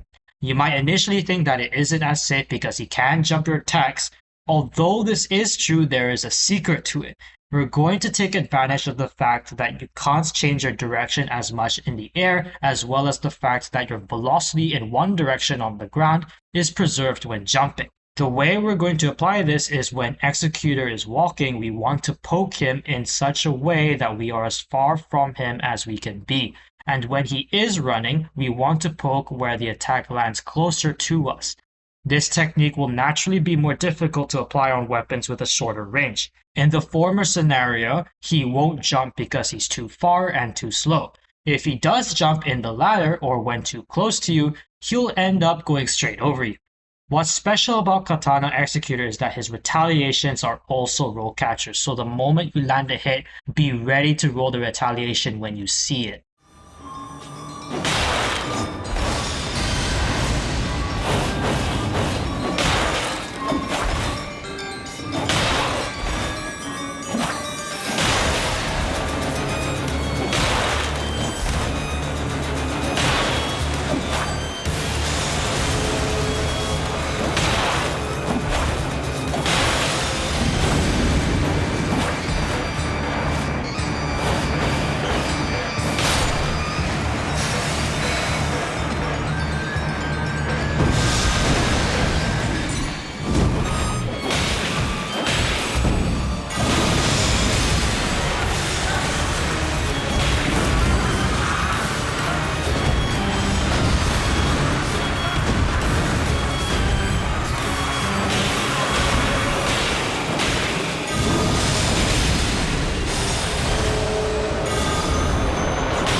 Next, we have Twinblade Executor. For some reason, this guy does not do any jump attacks, so as long as your poking attacks land before his dash attack comes out, you're good.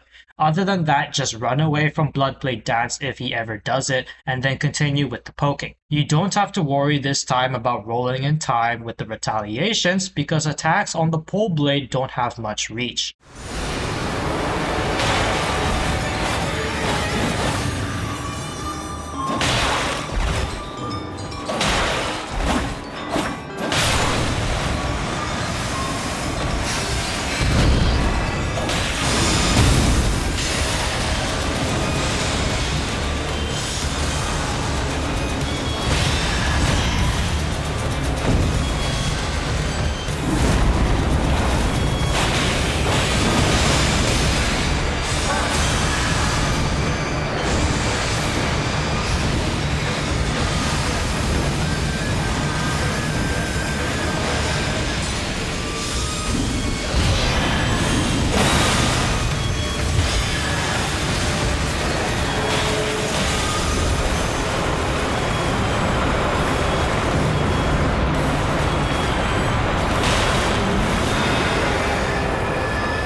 I guess one tip about phase 1 is that if you manage to stagger him multiple times, it'll actually significantly delay the transition to the Everdark phase.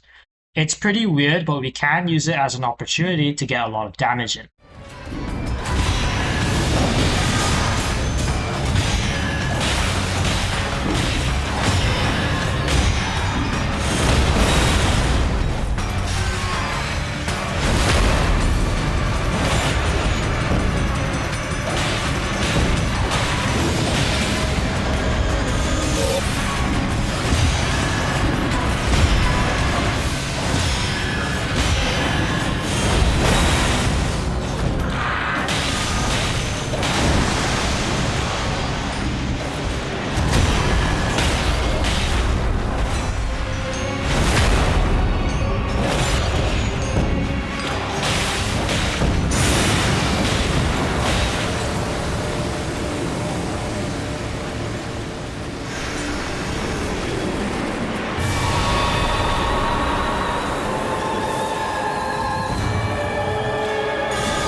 Alright, Claws Executor. For this, we want to utilize the same poking technique used against Katana Executor. Ignore the first part, getting hit by it was most definitely intentional.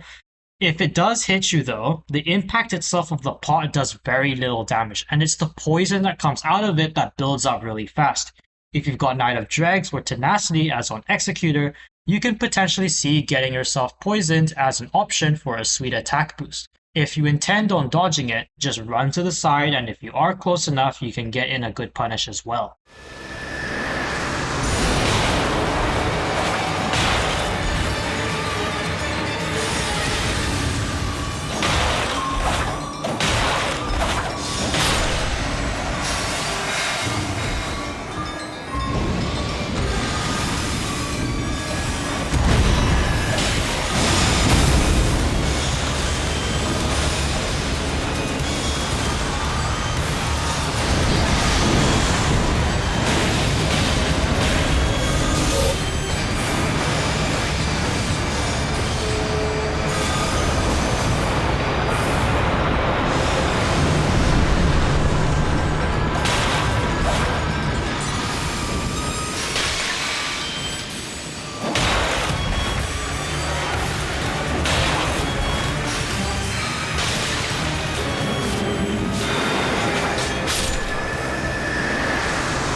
Finally, the last of the double-edged swords, we have Scholar. The ultimate is great for taking down all 3 invaders, and the insane arcane stat works really well in your favor as well as against you in Preach's Madness.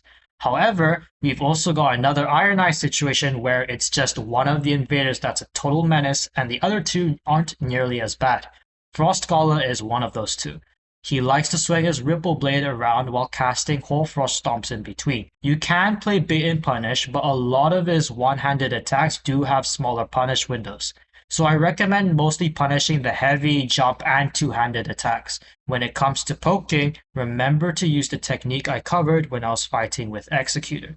Another tip to keep in mind is to make sure there is a gap between you and him when assuming a neutral stance. So if he ever just likes to rip out whole frost out of nowhere, you'll be able to run from it in time.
This scholar right here is known for all of his items, but interestingly enough, he's got no weapon on him other than his bare fists. It's as if From Software forgot to give him one. So as far as melee interactions go, this is as safe as it gets. I guess the only thing to be careful of is Preach Madness because of his arcane.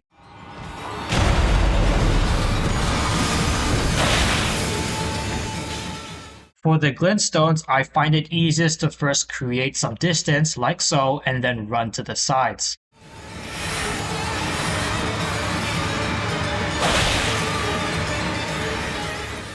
Okay, this move is probably his most dangerous. Those spirits are faster than you and they go a great distance. There are two ways to dodge them. You can run to the side and around him from up close, or what I like to do is run far away then roll with each group of spirits. They usually come at you in groups of 2 or 3. You can technically interrupt him before the attack comes out, but if you are just a tad too late, you're pretty much dead.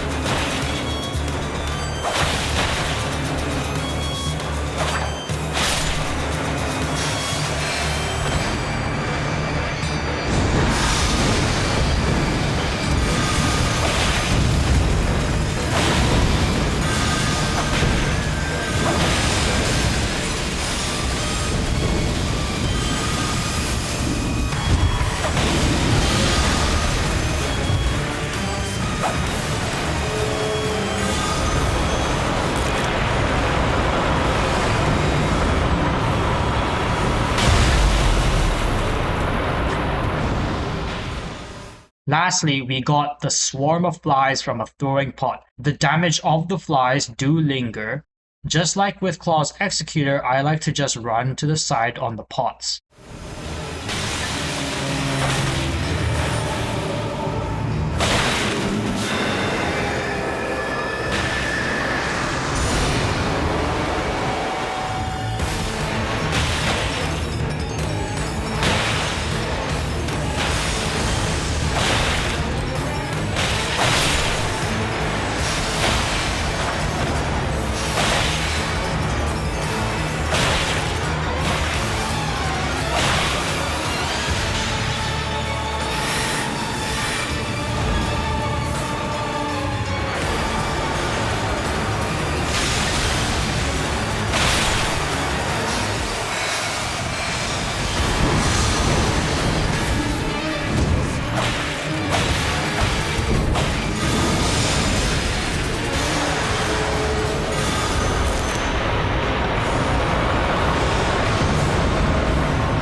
What I don't recommend is trying to sneak a hit in as he's using the glintstones. It almost feels like a trap, as if he's luring you in just to dodge your attacks and letting the glintstones do the damage.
probably my least favorite invader to fight alone, it's Glintblade Scholar. You can probably guess why he can be a massive pain to deal with for melee builds. The Glintblades just offer him so much offensive pressure. On top of that, he's got a thrusting sword, and with that, his special thrusting sword moveset can be very annoying to deal with. For this one, we're going to switch to our Anspir Rapier for its extra range, and we're going to be using Carrion Retaliation as our ranged damage option.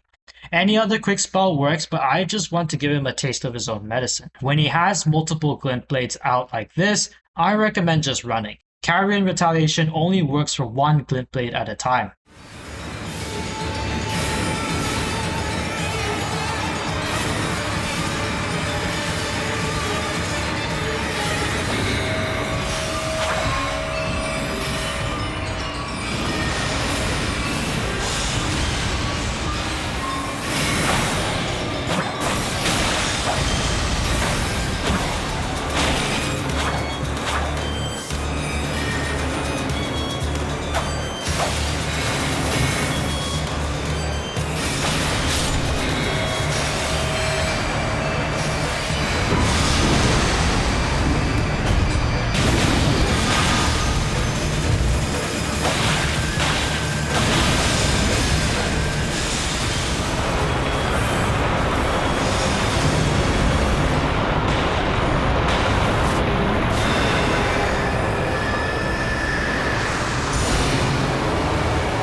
Undertaker is very unique in that her trance can help with melee interactions. It even increases her damage negation on top of increasing her damage output in the event that you do make a slight error. For the Undertaker holding the Envoy Horns, I prefer playing Bait and Punish since she can very easily poise through your attacks. For the big bubble, you can dodge it the same way you dodge Recluse's Briars of Punishment. Just create some distance and run diagonally forward. Each time she does release a bubble, you can get a punish in.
One really neat trick you can do with Undertaker's ultimate is to line up your targets and lock onto the one at the end.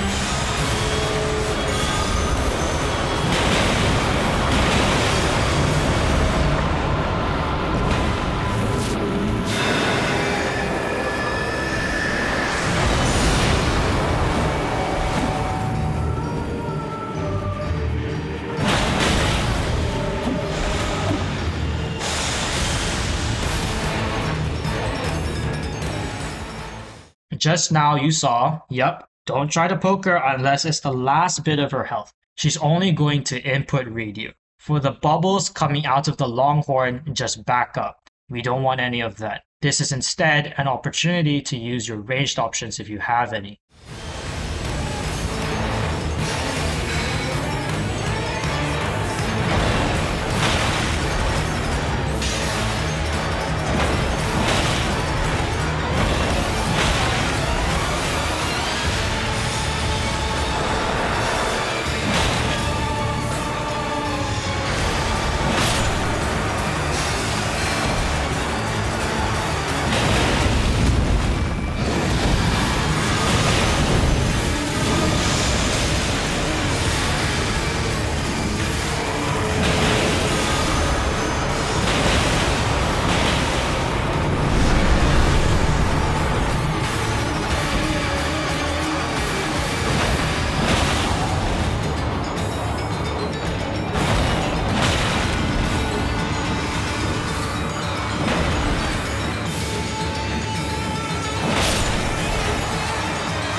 For the Undertaker holding Marika's hammer, exact opposite.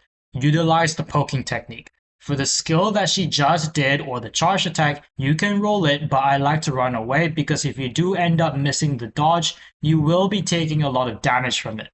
And no, I don't recommend trying to jump it either.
Just like Envoy Undertaker, this one is also a victim to bait and punish.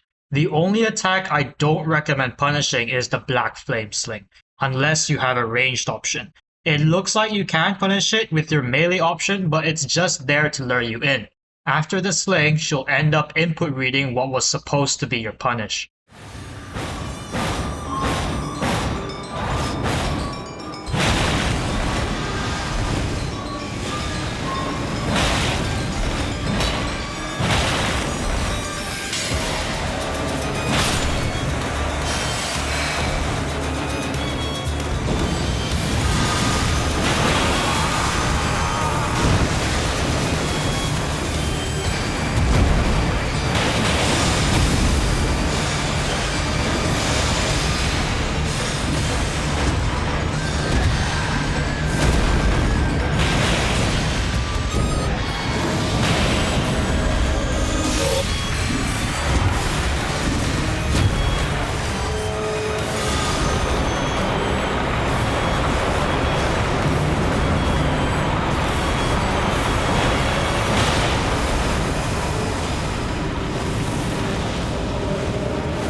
If you manage to kill an invader during the Inescapable Eye, save the big pellet that it drops for the Madness build-up if you can. Here, I accidentally picked it up and I ended up dying with no room to escape. A total checkmate. I hadn't brought a single Wending Grace to any of the examples, including this one, so you're about to witness how nerve-wracking this fight can be.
is done.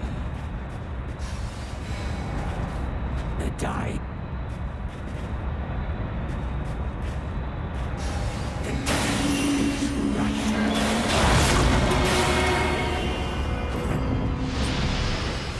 Now that you've got a solid hold of the fundamentals, it's time we apply what we've learned to trios.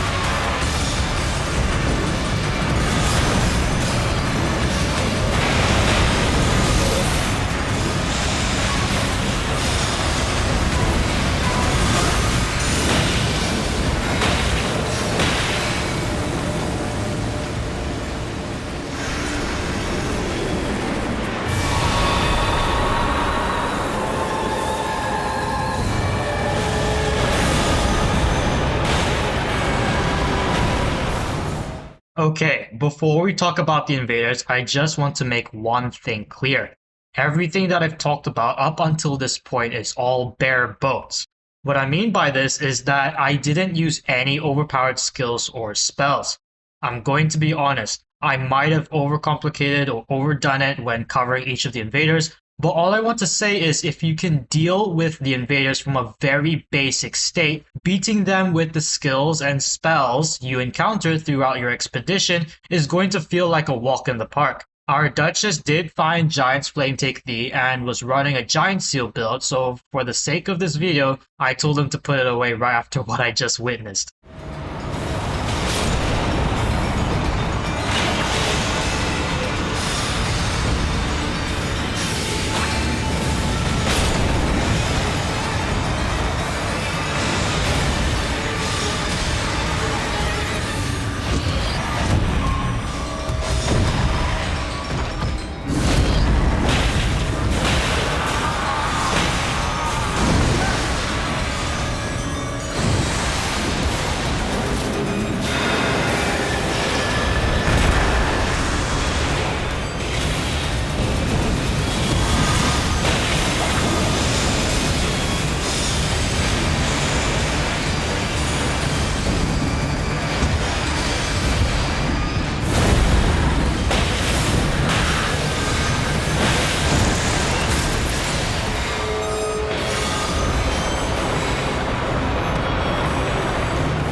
Here I can see we got a Recluse who doesn't have a Katana. At this point I was thinking to myself it was either Glintstone or Night Sorcery. We've also got Sceptor Wylder and Crit Duchess.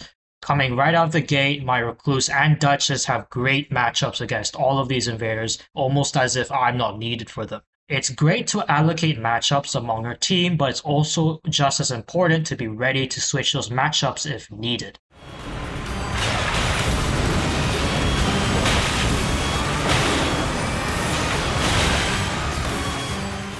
But obviously, we also have to learn to adapt, especially when one of your teammates unexpectedly go down. I can see here that even though Sceptor Wylder doesn't have any ranged options, I can imagine him causing a lot of trouble for my Duchess and Recluse. From my new assessment, I know that I have good matchups against all invaders, but it seems like Sceptor Wylder is the one I should be prioritizing.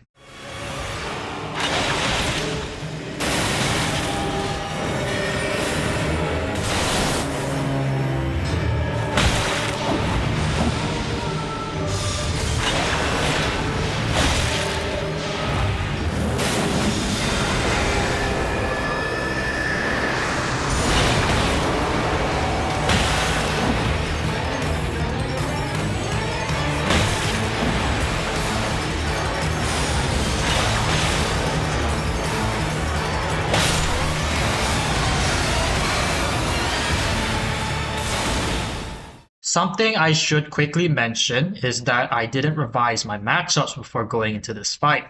I forgot that I'm supposed to be rolling on Glintstone Comet, and rolling is not needed when dealing with Night Recluse. What you'll notice with this guide is that most of the advice that comes with covering each invader is that it's all placed at the beginning of all their respective fights. So before you head into a Libra fight, you could just pull up the video, listen to that one piece of advice for each potential invader you might encounter, then enter the fight without having to watch them. I know that I've been treating every single attack from the invaders like they're going to one-shot me when I was going over them, but as you can see, this is Depth 5 and I'm eating these attacks like it's nothing. Either way, please revise our matchups. Later in this fight, you'll see that my luck ran out and my incompetency got me killed.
Seeing that I'm the only one with a damaging ultimate, that leads me to believe that I should be using it on the borders from the perspective of trying to provide the most support.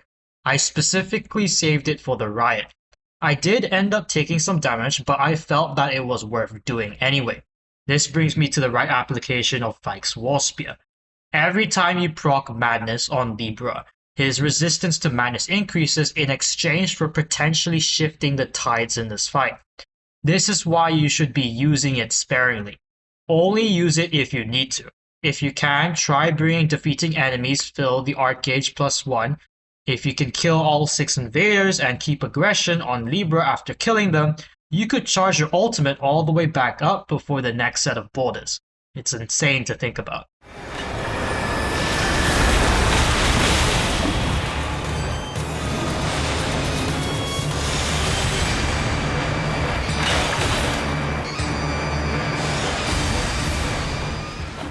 And it looks like cancelling the borders was the right call since the Duchess had her ultimate for easing the situation. Now that I'm invisible, you will see that the first thing I try to do is get rid of both Wylders.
Me being the idiot that I am, I forgot that I was supposed to be poking and only with charged heavies. It's time that I paid the price for being cocky. Earlier in the fight, I noticed that the Recluse was having a much easier time with her, seeing that she had Night Comet. So from here on out, I was thinking to myself, I'll leave Crit Duchess to her if possible, and I'll just make sure to do my part of getting rid of Wylder. Because it's Glintstone Recluse we're dealing with, I'll also try to leave this matchup for someone who has strong ranged options as well.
We're in the phase where Libra is starting to chase everyone.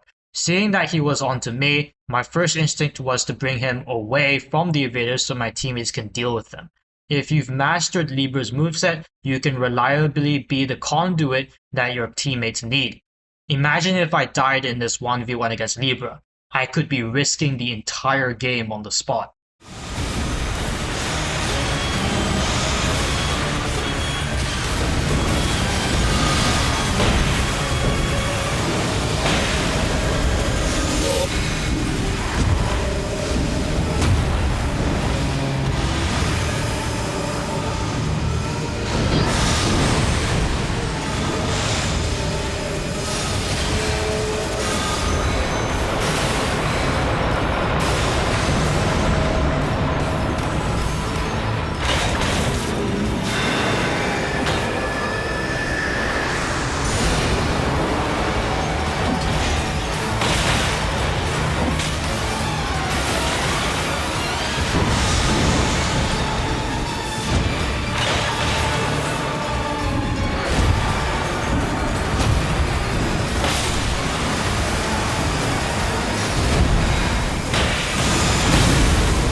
One thing I completely overlooked was that when Libra's chasing someone, his attacks are more sporadic, so I can't just look away from him. Throughout this fight, I've been taking hits here and there, but we've made it this far, and I've only just drank one flask. That one flask will be all that's needed, as I won't be needing any more for the rest of this fight. I do still have 6 cents, but I'm going to lose it right now because I was caught sleeping.